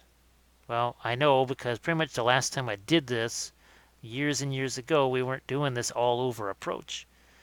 We were doing the kind of typical, you start in this one little place, then you keep going till that's done, then you go to the next little place, keep going till that's done, and you just have no real context of what the heck you're doing. I'm going to check the chat real quick. Oh, someone is in the house. Let me just look and see. Oh, hey Chris, how's it going? Yeah, now it's almost 4 in the morning here. I'm gonna get some richer, redder darks here, because I know some people also, they'll kind of say, well, any sort of darkened, recessed area, well, that should be cooler cut, like I did here. Yeah, but sometimes it's interesting to surprise people with the opposite, and now I'm to make that deep cooler color a little bit less. So it's slightly lighter, but we're also going warmer here. And the idea is, can you see that? Maybe if I tilt it this way. So this is not just getting slightly lighter, but it is also warmer. We're doing the color temperature game again. Just playing the color temperature game. And I'm trying to get a little more right there. That's key. That was missing there. I was thinking, boy, there's something more I'd like to get in there. That's what it was. And now we hit a little bit of light there. So maybe you can see it. Yeah, I think you can see it now. It was more warm than it was just straight up light. because at a certain point, and this is the age-old story of the non-metallic metal class, and I can just see a person's face. They are not having a good time of whatever's going on, and I walked over there and they said, yeah, no matter what I do, I can't get, there's no contrast here. I'm using white and I have no contrast. And I said, well, you mind if I mess with this a little bit? So I took the figure, added 1 or 2 brush strokes of a dark kind of brownish color on the earth side of his sword blade, and instantaneously there was all kinds of contrast and shape. And he just kind of said, ah, okay. Because again, he just thought, well, I got to keep making it lighter. Now, sometimes you have to go the other way too. And as I've shown you those couple of times where we took the color, right, the trends was at the, not the transparency, but the saturation, and knock that down. You can see the huge effect that has.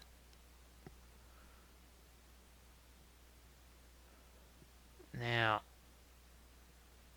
let's get, I just want to get a couple more highlights in there. I want to get something on the, yeah, whatever little armor is going on with the horse there. Oh, let's see what we can do here. Maybe on the few of our skeletons and such on the ground here. But while we're at it, I'm just gonna grab a little bit of super glue and let's mess with some tufts here. So again, I've made my own tufts also. Where are these at? Here we go. So I've also made my own sets of grass tufts here. There we go. Like these. And I've done those on some videos. But we're just going to use these here from Warlord. Let's get this package open here.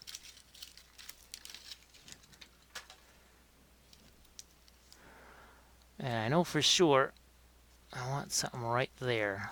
Now, is this one going to be the right size?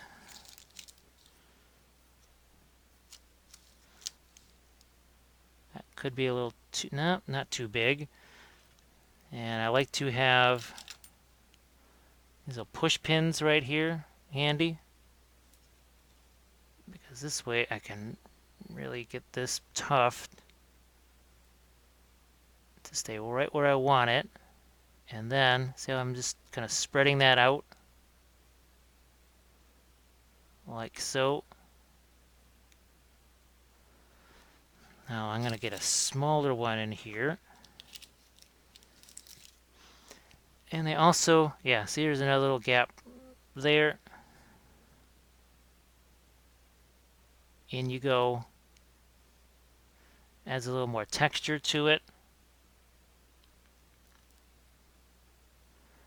Maybe one more. And I'm thinking here. So let's see if we can't find a smaller one like we just did. Get some of that leftover gunk off the bottom. I'll put this one right here. There. So now some of our skeleton elements here and skulls, they look, instead of just like a pile there, look like they've been actually there for a while. Now let's take this a little bit further, and I think you can tell. See the leaves that we've got there? Now, speaking of dropping things into the palette, we are going to grab, so Green Stuff World makes these fabulous leaf cutters here. Get this thing out of the way before I knock that down some more. And let's grab ourselves some fabulous leaves like those and those. I'm going to grab something here to, you can see all these nifty, look at that, it's literally just a leaf All right. And I'm just going to see if I can find one here. So we've got ourselves a leaf. It's been pressed. It's been dried. You can see we just popped out some leaves right there. Now we're not going to go with green. We're going to go with these ones that are a little bit more on the dead side. And we're going to take this sand and gravel glue, and we're going to throw that out into a little container here. Doesn't take very much. Just a little bit. And definitely put the cap on there, because if that tips over, you'll be really, really, really, really sad. Because that, again, is not cheap stuff. And what we will do now, can you see that? Good. In this area here, there's just not a whole lot of anything until, oh, look at that. A nice little pile of leaves here. Sometimes you have to kind of push them around. Now it starts out, it's got a little bit of glossiness to it like that. But eventually that all just goes away. That's what I like about the sand and gravel glue. There's again some leaves here.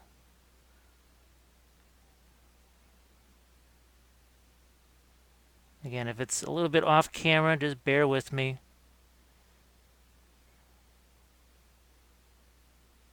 Sometimes it can be a little bit difficult to get those suckers to go down and stay in one place.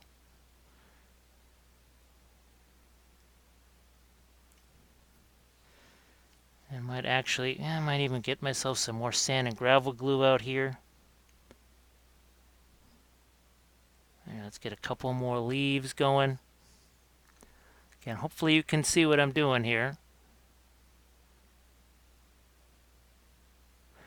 Let's say you wanted to add even more color to these leaves. You could take rubbing alcohol and weathering powders and do that. Let's see now, we've got, instead of just this dead stuff right here, we've got even more shape and texture. We're adding with their leaves. It's all about foreground, middle ground, background. We're sort of now adding a bit of a foreground, and all of those skeletons and such, those start to fade towards the background. Let's get a little more of our sand and gravel glue here.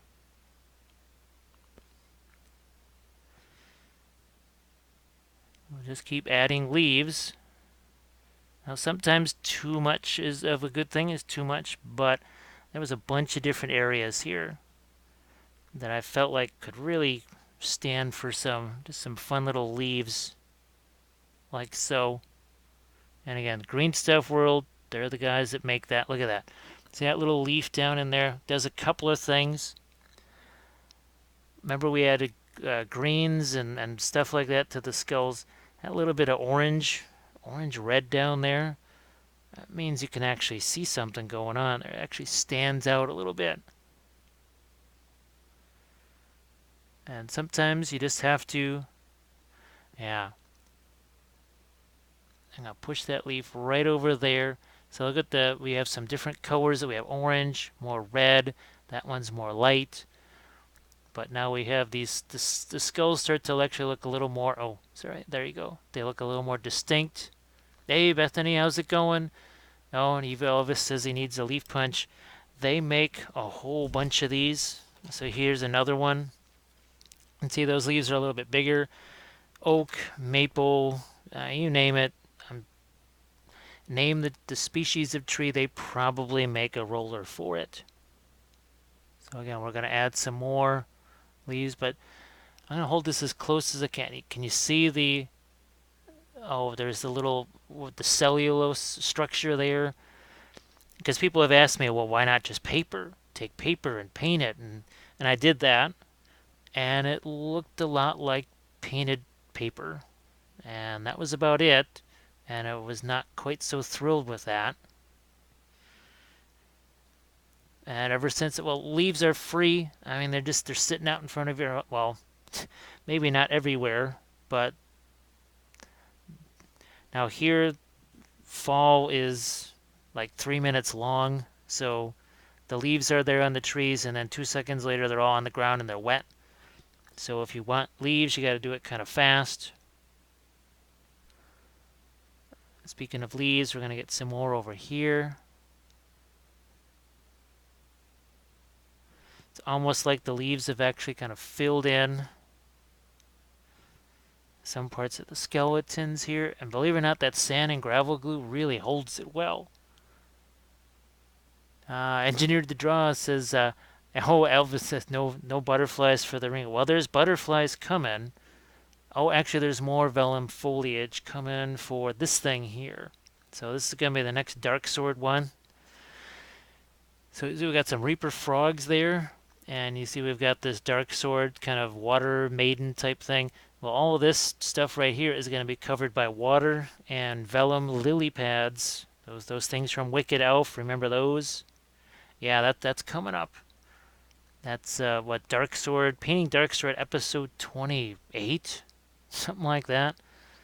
Yeah, that's one of the pledge levels on the Patreon page. I think that's the $10 a month. There's also a basing pledge level.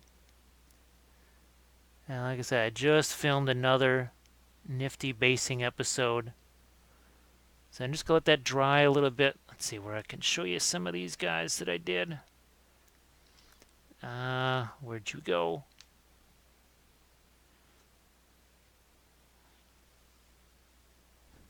Right over... Actually, I'm going to take a drink of water here. Oh, where'd you guys go? Well, they're somewhere. So again, a little more of the sand and gravel glue. And now that I've got the major leaf piles added, I can throw some more leaves. And I'm trying to pile them also up against the grass tufts. That's sort of a natural type thing, right?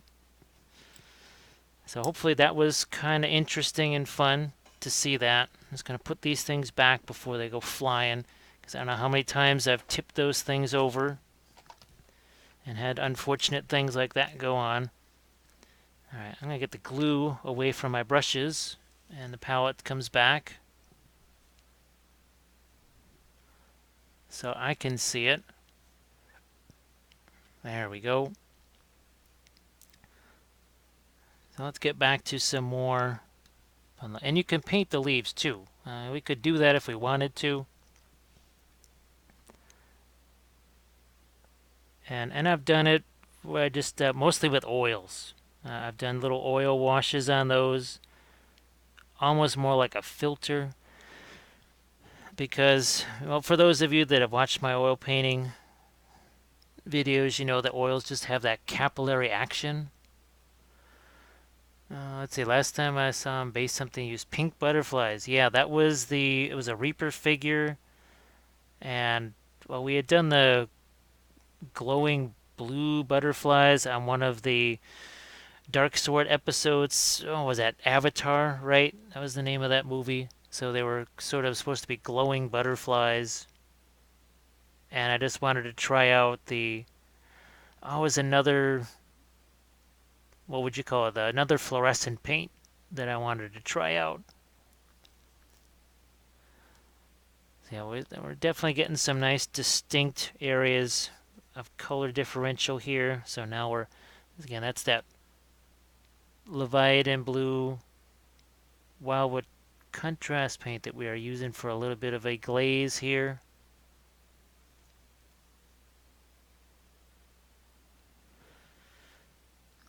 Even some more of the Leviathan blue. I'm going to try and just get a little bit of even more of an increased dark here on the armor of this horse here, maybe even darker around those eyes.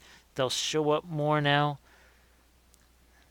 Now, they're not necessarily supposed to be glowing, but if I increase the dark around those eyes, I think those will show up a little bit better. Now there are some weird sculpting / casting anomalies with the old Lord of the Rings figures, and like I said, this thing goes back a long ways. You're talking, what, 17 years ago at least, this figure was probably cast. At the maybe even longer. Potentially 18 years ago. It's sort of scary to think we've been painting miniatures that long. But Kathy and I, we first started to paint the miniatures basically around, that was 2001 when we got that going. When we started doing that. Oh, did you treat your leaves before you store them? Actually, those leaves, those were done by Trevor, real good friend of ours, and he preserved the colors in glycerin. I've been using the leaves for many years. I've never done anything to them.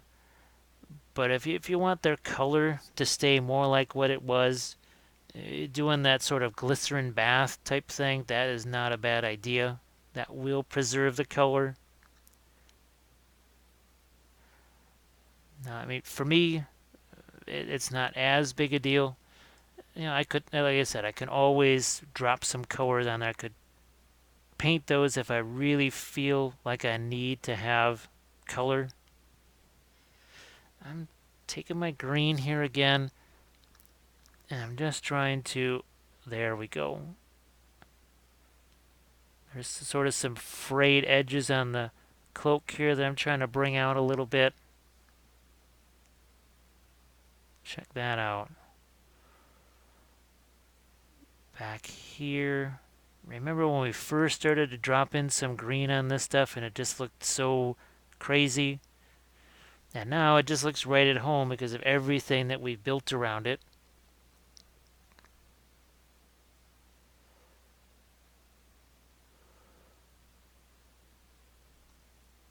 Then, as I said, I can go crazy here, adding all kinds of... I almost used some green where I actually should have used something more like this. So we're going to go back to it. This is that Rhinox hide. Just basically making... Yeah, that's a nice little mid-tone red there. Boy, this really does not shake. I am so impressed with this. This thing would be bouncing across all over the place here.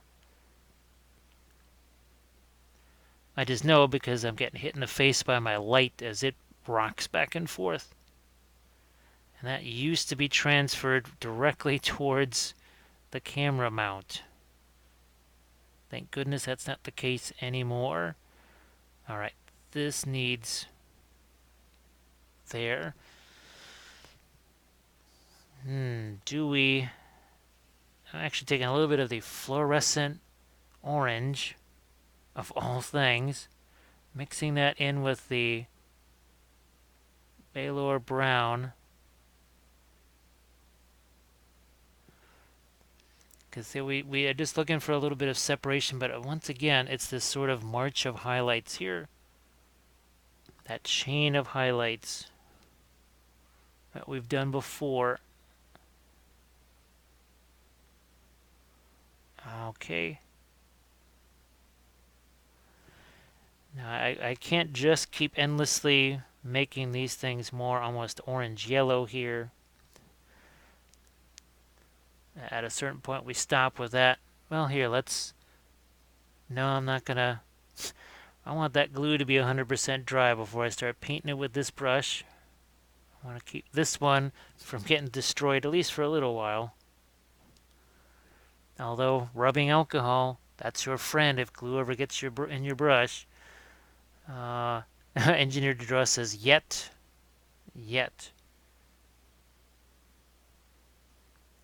Well, you know me, at some point, I pretty much try just about anything. the metal experiment there, and hey, it's leading to classes at Adepticon. And just mention again, we're getting closer and closer to the date where you sign up, and these class sizes, they are not huge. Oh, and I almost forgot the and this is kind of an insurance policy in case I lose my voice or anything like that. But everyone that's in the class will get a USB drive with videos on it that are basically the class. Because the oil class is what, 4 hours long or 4.5 hours long, whatever it is. That's really not long enough to cover everything we should cover. 10.5 hours would not necessarily be enough to answer everybody's questions. But if I hand you a USB drive with a couple hours of tutorials on it, maybe more, so you're basically getting the class in a more permanent form and a video. So that comes with all the classes. I keep forgetting to mention that because, well, I kind of make videos. I think this is already at least the fourth or fifth one I've done for September. I think it's the fifth one for December.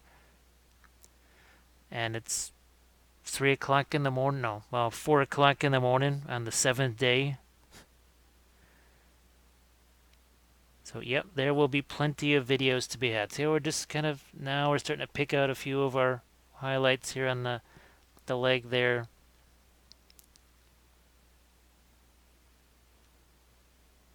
I will go back into here, maybe find some more things to resolve on some of these skeletons here. Well, the horses really just talk about insult to injury. You're not just dead, you got a horse running over your remains. And I also would like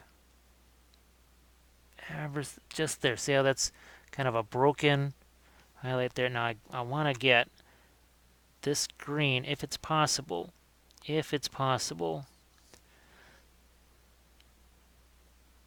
right above. So we've got that eye that's a little bit on the reddish side.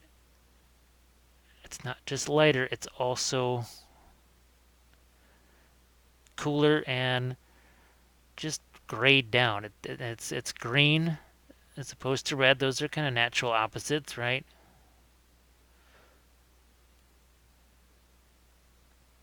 Just finding more than one way to get that contrast. More than just light and dark. Thinking beyond that.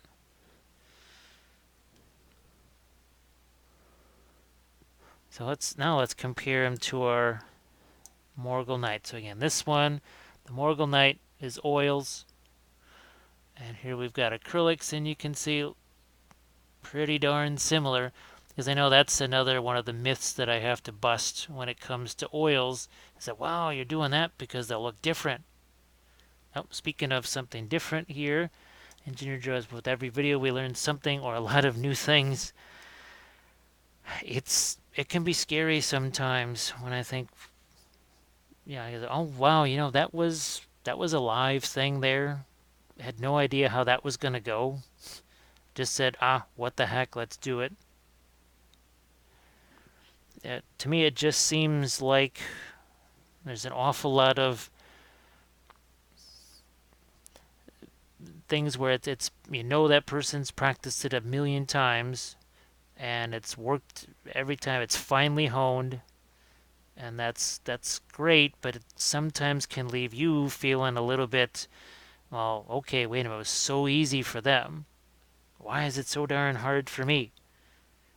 Is there something wrong with me? Because look at them, it's so darn easy for them. So I try and take some of that factor away and essentially get myself as close to, say, well, your shoes or whatever as possible.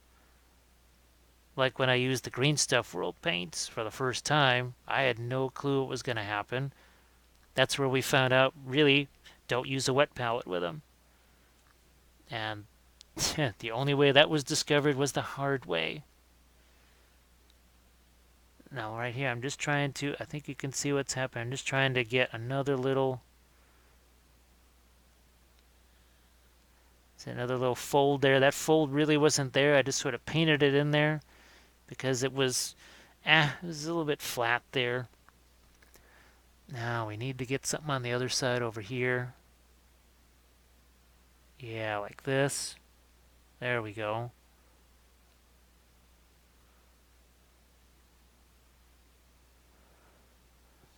Now in here we've got some, these are some very early brush strokes that we just used to kind of mark off an area. That's a little better. Now I've got my Leviathan blue over here. We are going to try and do a few little, going to go back the other way again, a few little darker glazes. I want to say right here because, well, we've got a chain of highlights, right? Well, we're going to try and do a chain of darks. And what that'll do is, well, that's going to magnify our highlights that much more. Remember how well, it was a little while ago now, that story of the non-metallic class there where all I had to do was just drop some dark right next to all of these whites that he was putting down, and magically there was contrast. I guess it's sort of similar to that here.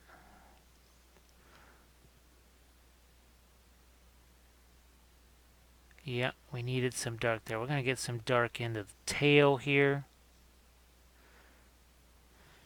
And I'm going to use the same. Again, this is just Leviathan blue. It's just contrast paint. But I'm using it in the same way I would use my Reaper liner paints, blue liner. This is why I selected back in, what was it, June 15th. I think that's when contrast paints struck the world. And people really wanted to know. Oh, let's see. Eva Elvis says that you would. I just use craft paint. Well, I have used it on terrain. I know that. And what's it? Createx makes the T-shirt paint. I know I've used that. Well, on T-shirts. This is the person who used the chopped up bristles of a brush as static grass when there was no static grass to be had, to shove into vehicle treads on a T-34 in a weathering class because I had none of the stuff that I was supposed to have. We need to do the same thing over here. We're again taking some of that Leviathan blue.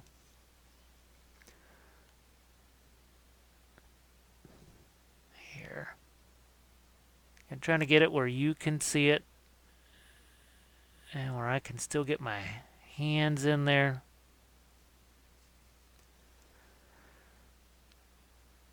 I'm going to get back to where's my wildwood here? Because we sort of made a bit of a stain there. I'm also going to, heck, I could even put some cracks here on the skulls like this one here. I think you can see it.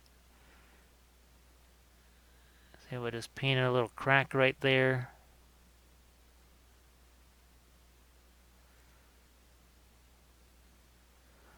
What else? Yeah, I'm going to get me some dark right in here.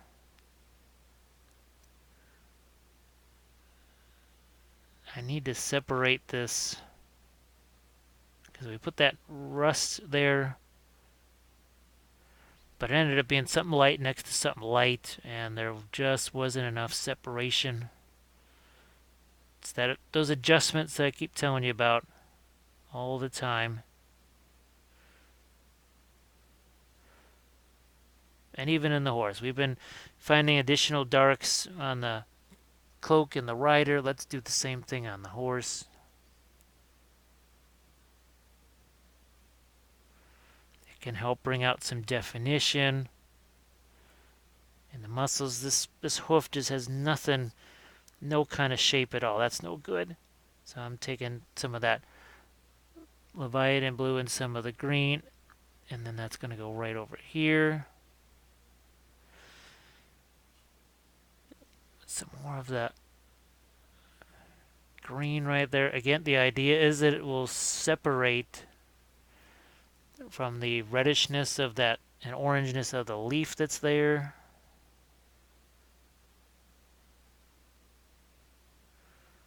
Let's see, I can't quite tell what's the saddle strap there, and what is not. The newer plastic horses, that are 3D sculpted, they're now in sometimes they have actually more of a, what would you say, kind of a more of a boxy appearance, and then in other ways they have a little more flow to them. These were obviously sculpted by hand, the old-fashioned way with green stuff, because we are talking about 2001, 2000, somewhere in there.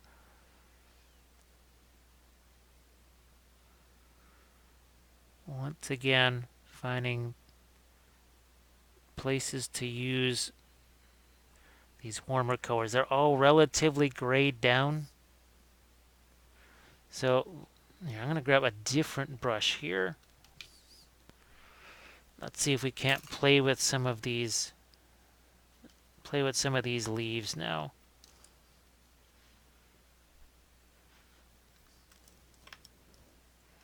Now we've got our contrast paint still. We have our Rhinox hide. I'm going to get some of the, again, let's have a little bit of the, oh, what the heck, let's go crazy. We get a little bit of that fluorescent orange in there. This is very thin. Let's see what happens.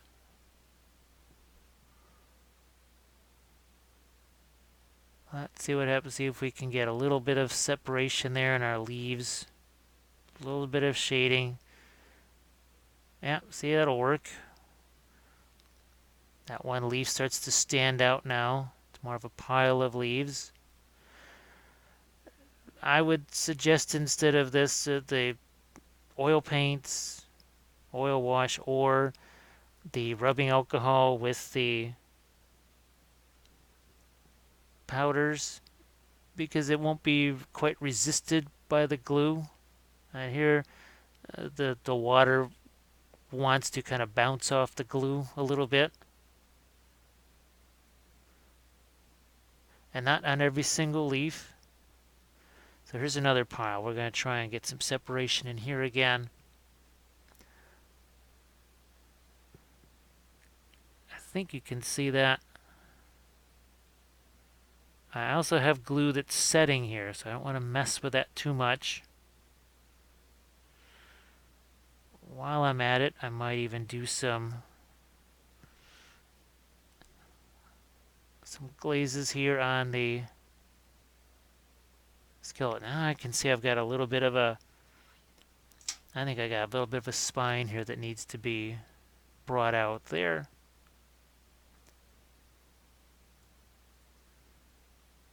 I know you can't see too much of that, what's going on there.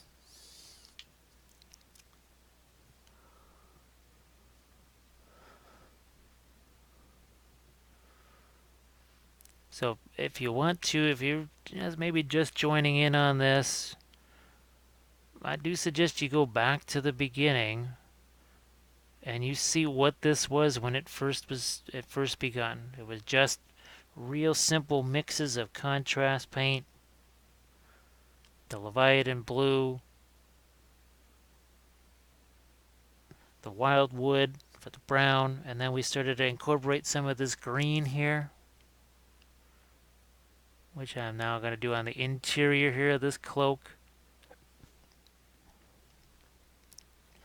And slowly, but, well, actually not so slowly, we just started to build up all of these color temperature changes here. It's black, especially if it's just on the table next to all the other figures. It's gonna look like a black rider. But when you really look at it, you're gonna see a whole bunch more than just black. And that's all you can ask for. So again, that we had those couple of chains of highlights, and we kept them. Say the blue, then the gold, then that kind of reddish color there. Oh, I'm looking to right here because I've got this bright. Why is that highlight brighter? But yet there's this that seems to be too dark next to it. So we helped that one out a bit, and I just started to add a little bit of an extra fold there too. And that is I was actually going to call it faded ultramarine, but that actually is pretty close to faded ultramarine. But boy, Nestor would say that's heresy. I'd say that is heresy. It's a faded blue or faded ultramarine blue pretender. It's a false idol.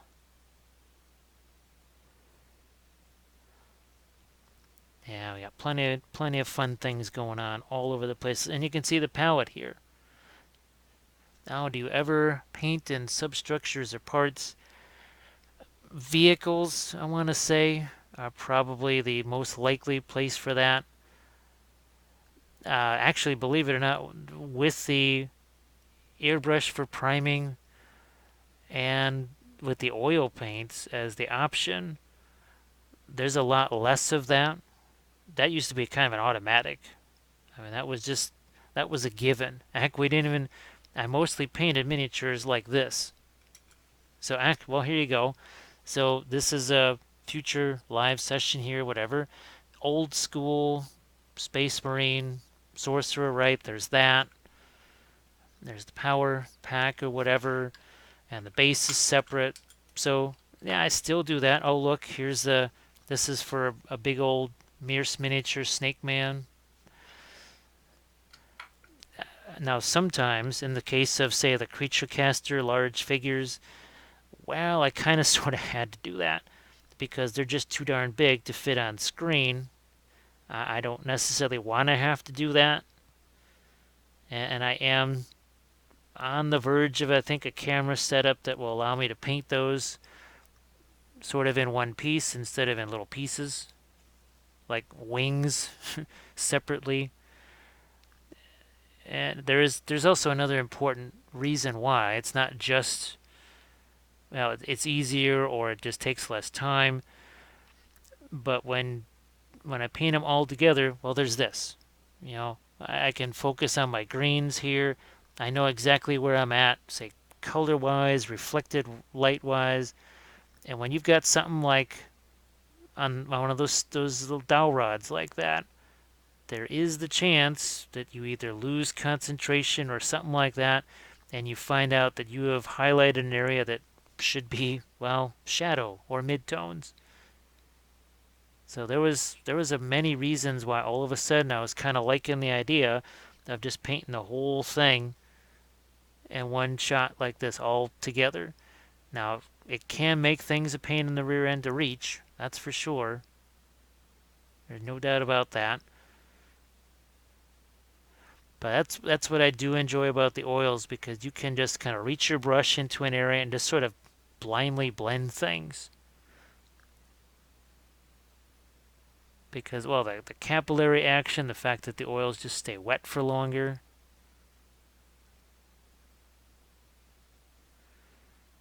I'm going to try and get, yeah, just a touch of that out into the tail of that horse.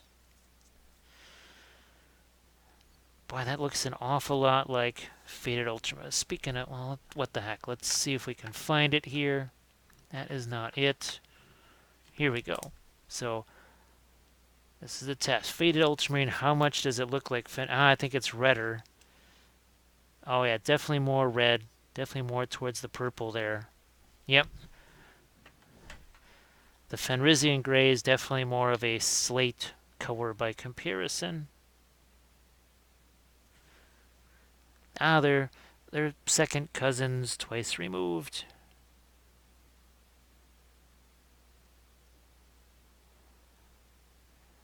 Now back to, I gotta do something with his nose here. Now part of it is the cast. I have to say there's a big old basically drip of molten pewter that happened there. So we're trying to paint around that and make it look a little bit like something, even though it's really not anything. Now we've got this little piece of armor up here, his ears. And boy, it's been, like I said, it's been so long, I forgot that they actually have, for whatever reason, just hoods over their heads. And it stops right here. I have no idea what that's about. Maybe someone who knows more about evil horses than I do would be able to explain that. Oh, I'm going to look at a quick thing in the chat here. Evil Elvis. Oh, thanks again, miniatures. Come MCD. I'm just gonna go that way. And there's probably another little statement above it that I will find in a second here. Just looking to get some color there.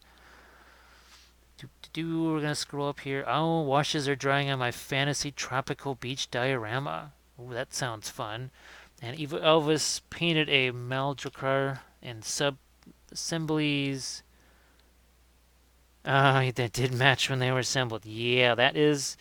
If it happened with vehicles, oh my gosh, yeah, the legendary thing was probably the door of a Land Raider or the door of a Rhino or something like that, or a Predator that just happened to be reversed. Yes, the shading that should have been on the top was on the bottom, and vice versa. And like I said, the airbrush it cuts down on the need to do the sub-assemblies, and just some of the things I've learned cuts down on the sub-assembly stuff. Now it is easier to get on camera, I can say that. It would have been easier to paint the base without him sitting on it, but he's also a metal figure that's basically on one little foot here, and sometimes those don't like to stay attached to those dowel rods. So again, this is some of that purple mid-tone there. Boy, God, I think you can see all the different, wow. I'm looking at this myself going, now that's a bunch of different colors in there. I just added a little bit of reflected light. That's the Leviathan blue. It's kind of a grayed down purple almost. Oh, Engineer to Draw says that's what was getting continuity across a multiple part menu in terms of light, shadows, and colors. It can be a struggle, that's for sure. But that's why I really do.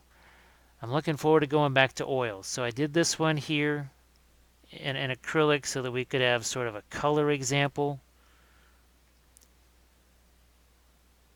And how the process worked, so that when you see me do it, and here, look, we're taking this purple, and we're going to get it down onto our skeletons down here. Oh yeah, they definitely needed this. Remember, if color goes somewhere, it has to go everywhere. And like I said, I could do mud spatters, but I think we will save that maybe. Hey, I got more of these ring wraiths. There's plenty of ring wraiths to spatter mud all over if we want to do that. But I do I like the leaves, and I like the grass tufts here. I started thinking more about the mud when I was really getting into all of the bolt action stuff. And at some point I'll be doing those again too. I've got, like I said, the Bersaglieri are all set up. And those, well, at first they were just going to be oils, but then I thought, well, what if I do some in oils, some in acrylics, and do different paints? Some of them in Green Stuff World. It's a whole big army. Why paint the whole thing in one medium? You guys won't learn very much from just that, but what you could learn more from is if, okay, there's 30 miniatures in the army, and a third are in oils, a third are in Green Stuff World paints, and a third are in the classic Reaper paints or something like that.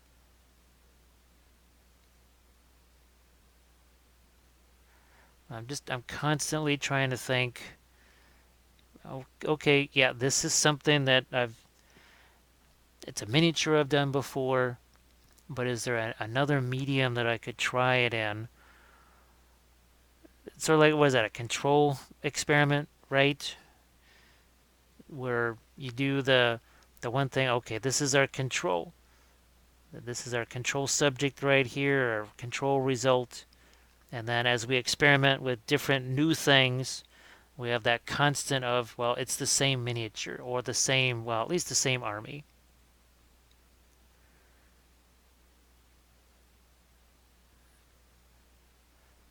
Now, as you keep playing with this, there's always that temptation to just go a little bit further with a highlight somewhere.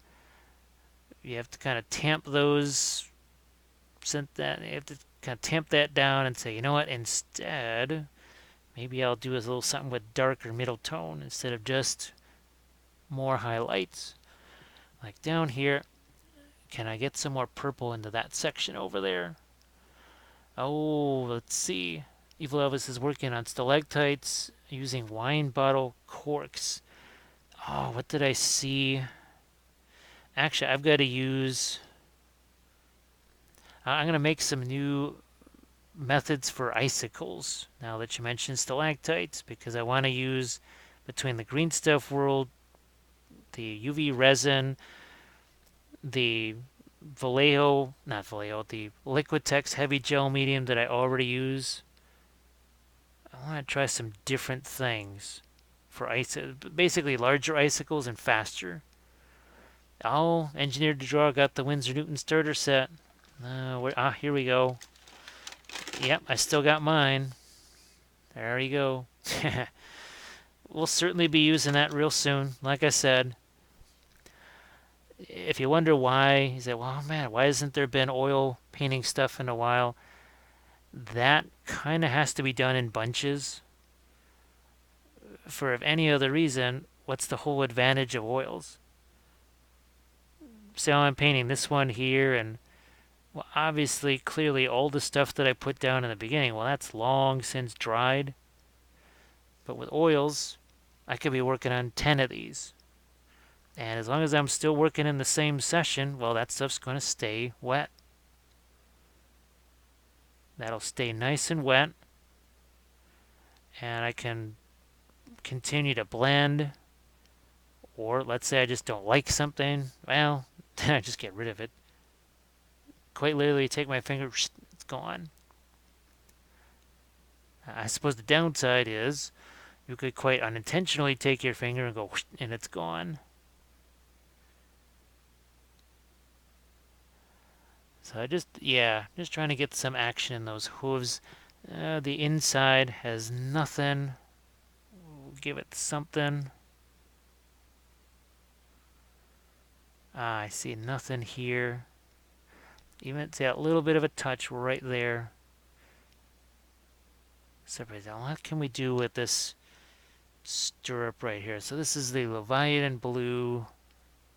Kind of a, well, it's nearing palette sludge status. Okay. Oh, we wanted to mess with this here. So I actually want to take a little bit of red here.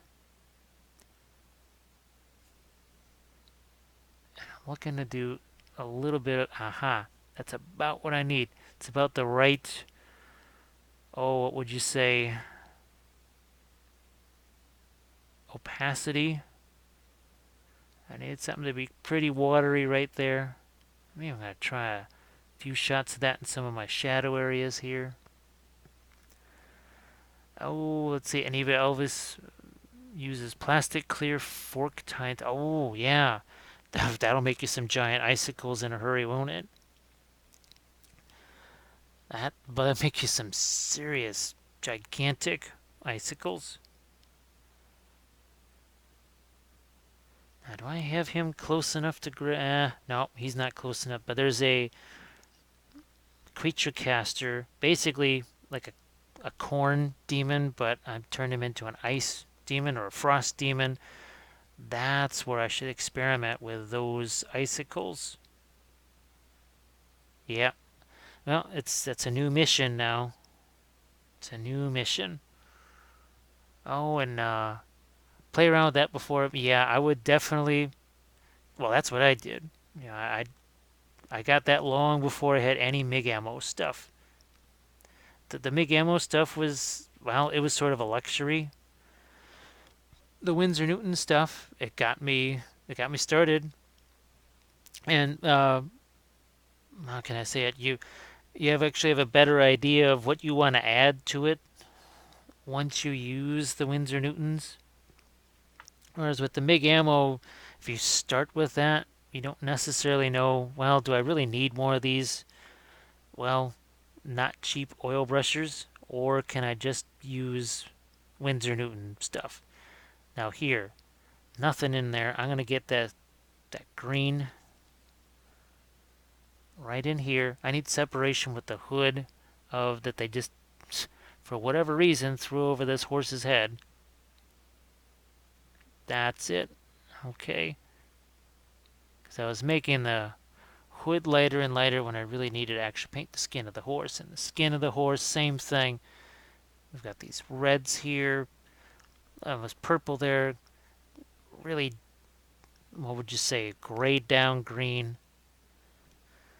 A little bit like what we've got here on the brush.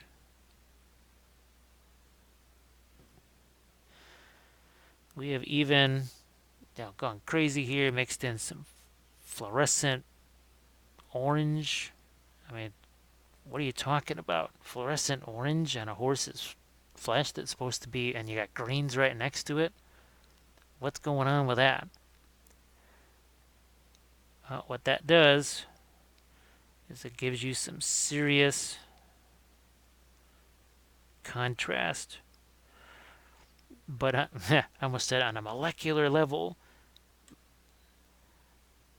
Now, it goes back to an oil painting teacher I had many, many moons ago who essentially only painted in midtones. He never had any kind of dark darks, and he never really had bright highlights either. He just, everything that he did was in that crazy, say, value 4 to 7. He never had 1, 2, or 3. He never had 8, 9, or 10 on the other side of it. We called him Master of Midtones. Because he could take what you would think is more of a finite range and make infinite combinations with it. So now I can start to say, okay, you know what, let's pick out a few areas here on the reins and all these. Just pick out a few lights, not a lot. I also want to get back into this Achillean green here, see if there's any of it left, or do I just need to get some new stuff out? And I'm just going to try and sneak in a little bit of that onto the sword blade here.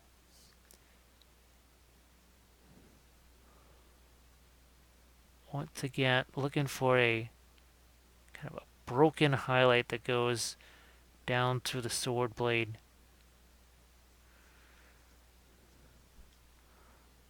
Plenty of colors here.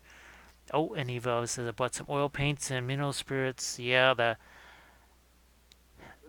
well, you know how I say it all the time. It's always keep in mind how thick is that paint, because if you start out thick, then you will have to start thinning down that paint, and vice versa. You know, if you got paint that's not sticking, just kind of think and go, let's see, was I painting pretty thick? Because yeah, all I'm doing is just wiping the paint away that's underneath it. And it'll be the same thing if you say, well, I'm painting thin, but man, it's just nothing sticks. That's because the paint that's already there is the same level of thickness. It's either got to be thickened up or thinned down, because you really shouldn't have issues with getting oil paint to stick, even on wet oil paint. It'll take getting used to. I mean, heck, it still takes me getting used to. Nope. T. Karcher says this invokes Halloween. It's complex and engaging rather than black. Mission accomplished. Well, thank you very much. Because I mean, when you think about it, look at this whole array of colors here. There's oranges, reds, greens, all required to make a black rider. How about that? Well, it makes the black rider more interesting, to say the least. Because, oh my gosh. Now, actually, there's another...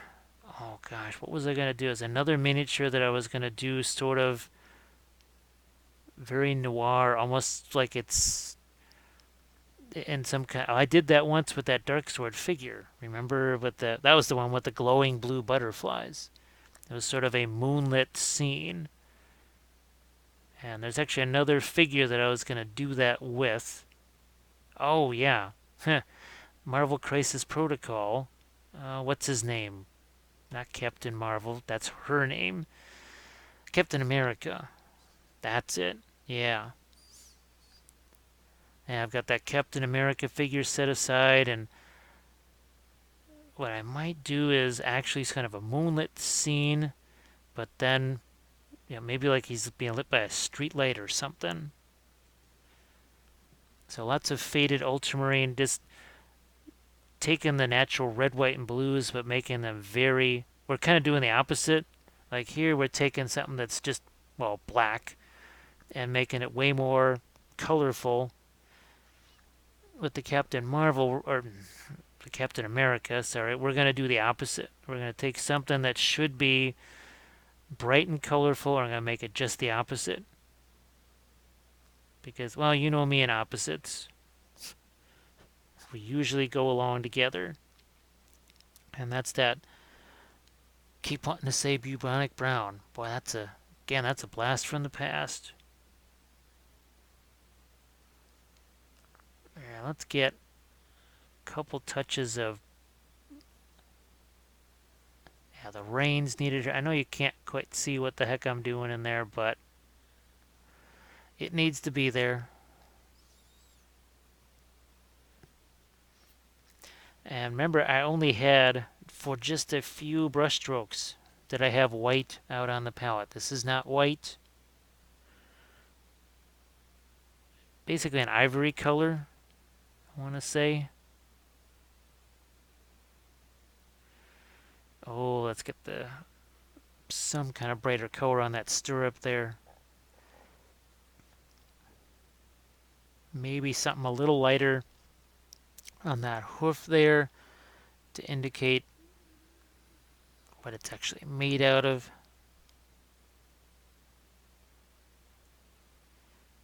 I'm gonna try it there. I don't want to highlight that too much. I don't want to look like the whole horse is sliced open here.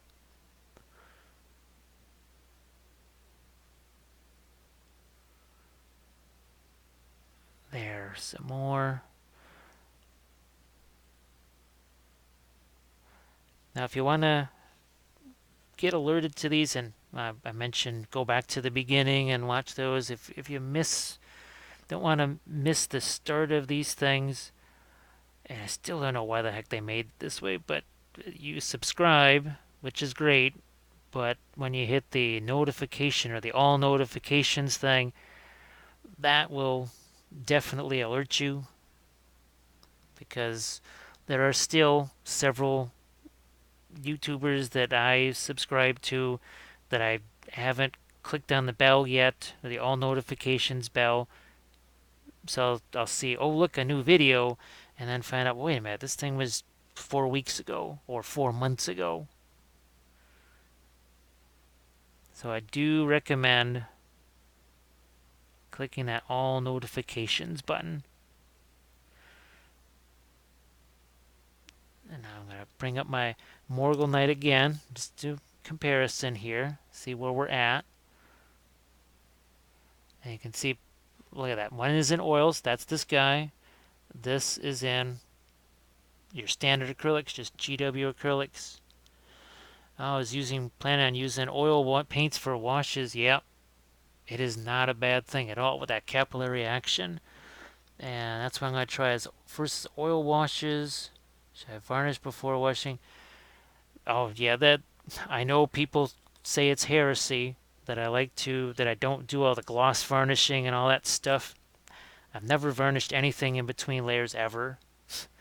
And I really wish I had those acrylic slash oil figures here that I was working on earlier this week, because they were parts of it was oils painted on top of acrylics, and part of it was acrylics painted on top of oils. And in most cases, well, with the oils, I just put it right on top of the acrylics. Who the heck cares?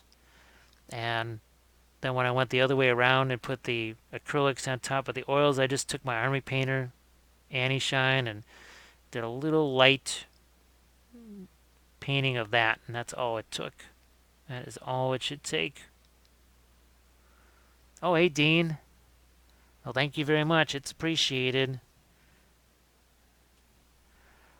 Yeah, I wasn't quite sure. There was maybe, well, this is sort of typical. I had maybe 3 different possibilities for what tonight's live session would be. And I have been asked a million times about painting black. And I realized that I had a couple of, probably, I want to say maybe 6 or 7 Patreon videos that sort of addressed painting black more directly. But there really wasn't any just live sessions like this where people could ask questions about it. And I was kind of in the Lord of the Rings mood, and I have so many of these now that I can paint. I thought, well, here, let's paint this one. Let's paint it in acrylics so that we can do some more with oils later on down the line. Yeah, just give that a shot, because I'll never forget, I'd be doing like a Facebook Live or something, and people would say, well, you're going to gloss coat that now, right? And I said, nope. Oh, you're going to gloss coat it now, right? And now I'm into weathering and chipping and all this other kind of stuff, and I have not gloss coated anything. And that definitely was freaking some people out. I think too, and I've had this discussion with people a lot, there just gets to be sort of a group think. One person said, well, you should do that, which then the next person said, you should do that, and then the next person said, and the next thing you know, nobody even remembers the first person that said something or why. All they know is they said it. When now it becomes a rule. And well, people know me and rules, especially rules that are supposed to apply to painting. I try to blow those up wherever I can. Look at this. So we're just taking this Leviathan blue here, and in the midst of all this warm stuff here, I'm going to drop that. There we go. Boom. That's what it needed. Can you see what I just did? See that purple that just got dropped down in there? T. Karcher asks, are you going to do a Space Marine term or a Chaos Obliterator? Yeah. Well, there is... Well, you know about the Ossiarchs probably. Working on those. Was it just yesterday? I'm thinking it was yesterday the Sisters of Battle just showed up. So, yeah. There's those. There's Aeronautica planes that we're doing. There's Astartes, or no, not Astartes, there's Custodes that I'm going to be working on. So you're talking super duper gold Terminators right there. And I'm thinking those will be in oils, because why not? Now, depending on how many of them I've got, I'm tempted maybe, if there's a few left, to try and do some of those in TMM.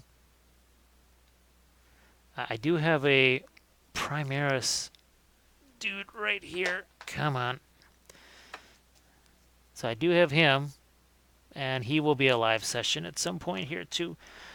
Now, it was suggested that maybe I don't have the miniatures here, but if I can maybe, I don't know, just on eBay or something like that, snag a bunch of generic Primaris Marines. You do one of those things where, okay, this is a Blood Angel, this is a Dark Angel, and just paint one of every chapter. And then this way people sort of have, using this method, this general method, now they would know, okay, how do you paint, how does that apply to a Black Templar?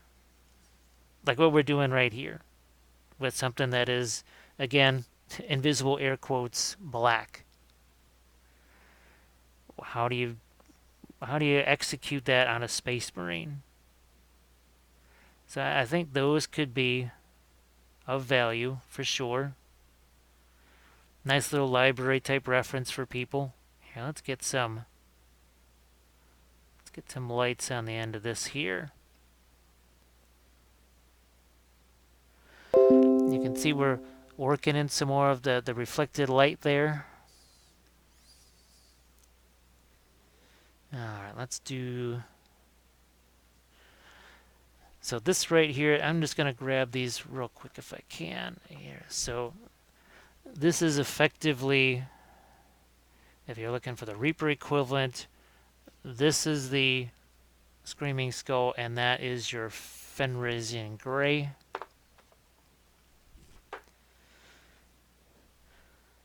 Oh, what the heck? What have we not done? We haven't done any kind of pink, because, hey, nothing says black like pink. Which we're now going to start to work into some places here, like our horse. Okay, gonna work that into these crazy. Again, it's an awful lot of leather there. That's a huge bridle. We'll put it that way. There's a lot of bridle going on there. Engineer to Draw says the chapter painting would be interesting to see. It'd be interesting for me to see too, because I've been trying to think when the heck's the last time I painted a Space Marine. And I've painted, well, hundreds, maybe not 1,000 of them, but darn close. If I haven't painted 1,000 of them, it's got to be really close. And obviously none of those are the Primaris. So I'm thinking, well, you know, everybody else has been having their fun with those Primaris Marines and such. Maybe I need to have some fun with those. But the Aeronautica planes, those were kindly donated here because, well, someone on the Patreon page really wanted to see them.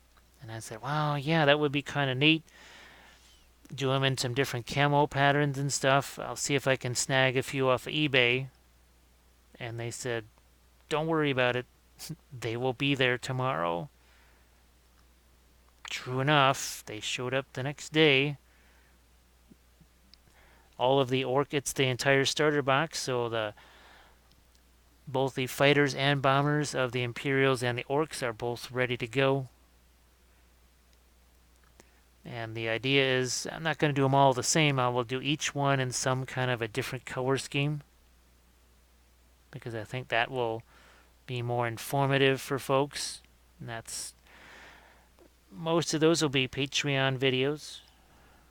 And that's, oh, and that right there, see that thing that's scrolling across the screen, the blog there? If you want to see examples of painted things, there's tons and tons of pictures there. There's tutorials there. But as always, the only reason I can do this is because of the Patreon page. Because right now I would just be working only on commission figures and nothing else. The Patreon page gives me a little bit of leeway. I do try to make commission figures part of videos. it can be a little hard to time that. Not always the easiest to set up the timing for something like that. Oh, let's get some dark back in here. We've been going a lot of middle tone in there. No light, but we've definitely been going middle tone in that area. Let's get rid of some of that. I'm going to go back to a little bit of dark here too. Creating as many folds and striations as I can. Now this, again, being an old sculpt, there was a lot of, oh, what is it? The pitting, right? On the robes, that just happens in some of these older things. But speaking of newer things, and that's Chimera. Still no Chimera paints here. That was just the unfortunate thing where the post office decided to deliver them even with a hold mail, which meant they went back to Spain. I'll send them another message to see if that box ever got back to them or if they sent another one here. I would say I could do just all the stuff that I'm doing here. I could easily do it with those. I would, from the one time I used them, and I know you heard me talking about them before, probably wouldn't really need to be using any kind of mediums. They definitely have some strong pigmentation to them, no doubt about that. Any live sculpting videos planned? Actually, what would you say, the first sculpting that I'll be doing, well, there's actually some of the basing videos are going to involve sculpting, but I'm converting some Easterling figures. I need a Dragon Knight on horseback and a War Priest on horseback, so that's going to be sculpting, well, stuff like this. The cloaks on the horses and the blankets and stuff to make those look like the Easterling heroes instead of just Easterling cataphracts. I would love to be able to do some sculpting, and that would probably be in the form of maybe some larger scale bust type things. I'd like to just sculpt some faces. Not sure if they would ever be cast, but I definitely want to try and do some sculpting videos in the future. Because is anybody even doing those? Because I keep asking, and most people tell me, nope, nobody's doing those. One of the reasons, well, I mean, aside from me just wanting to have my own armies back, nobody really does army painting videos. That was kind of the driving force behind the Patreon page, was nobody does army painting videos. And I am now on, well, that Harad figure I showed you, that's what, series 15? Something like that. Here's series 14. The Cypher Lords here. That was very fun. Series 15 was the Necrons and the True Metallic Metal. Oh no, actually this is series 16 because the Lizardman Blood Bowl team. Yeah. That's another series that's going on right now. Hey Gary, there's a Gary in the house. Your custom Terminator. Oh my gosh. The Grey Knight Terminators. Man, that was, speaking of golden demons long ago. Man, I still think about those. They were actually Space Wolves, Space Marines that I turned into Terminators. They weren't even Terminators. Well, and then there were the vehicles that I scratch built.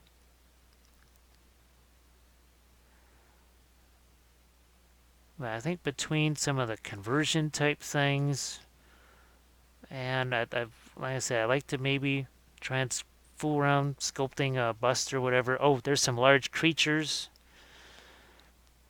that I was thinking of sculpting.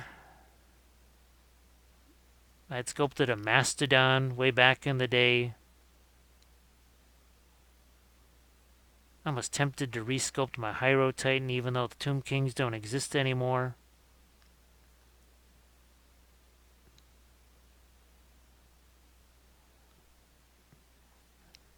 Let's see. Now do I wanna... the other eye. One eye is kind of... There's not a good transition in here. I don't even know if you can see that. That's better. And now, this is that golden acrylics fluorescent orange, which even though it's super liquid, man, does that cover. I've just been super impressed with that. It is unlike all of the other... Now, the others, fluorescents, they're very fluid, but boy, they don't cover. Not like this. I hope you can see that. Sorry if you can't. Oh, the Archers. I'm curious to see how you would build a consistent squad or a symmetric dreadnought. I actually did scratch sculpt, I think ultimately like 6 dreadnoughts. I know I had sculpted 1 or 2 for Kathy, and I sculpted at least 3 for me. I had actually gotten to the point where I would sculpt the pieces out of Sculpey, and then just kind of assemble them, glue them together like I was assembling just a plastic dreadnought. There was actually a process involved.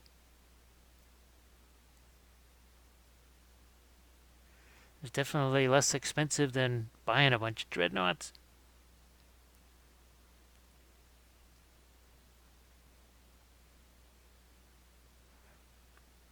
Okay, I think I don't want to go too crazy with highlights or anything. I have to double check on my leaves here. Maybe I hit those again with maybe even some darker darks here. Let's see what happens.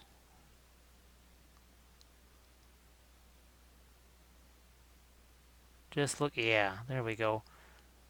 That one leaf starts to show up a little bit more. Same thing here. Maybe even some of the skulls get toned down. You can paint static grass too. I sort of discovered that. But I do believe now that it is 5:15 in the morning, I might actually have to think about going to sleep. I just want to look and see what we got here. So that is not too shabby. Not too shabby. I just want to thank everybody. Well, Gary. And to Karcher and Engineer to Draw. Evil Elvis and Dean. Oh, let's see. I know we had Bethany in there for a brief time. And obviously, Tutti Fruits. I'm just going through here I want to make sure I didn't miss anybody's questions too. Oh, and Trevor, of course, helped me get this. Oh, and Miniatures, Conversions, and Dioramas by Frankie. I might just go Frankie, actually, because that's easier to say. Yeah, that was Bethany. Oh, and Chris was in the house too, and I think Tyler maybe was here too. Oh, and DWG. Good to see you too. And Al, and David. It was good to see everybody. Sorry that there was that kind of craziness. Oh, sculpted columns of fire for the Balrog. That's actually not too bad to do with the, what would you say, the Liquitex Heavy Gel. So thanks again, everybody. I'll catch you on the next live session. Maybe that's Sunday night or Monday night, something like that. But thanks again for watching. And you want to do the subscribe thing, that's good. But clicking on the little notification bell is better as far as, well, notifications go. And You can drop a like on this too. That doesn't hurt. So I will, who knows, maybe we'll see you again in Middle Earth. Maybe we'll be painting that Primaris Marine. But whatever it is, it's going to be something fun for you. Thanks again. Good night, Bethany. Oh, thanks, James. Good night. Catch you guys later.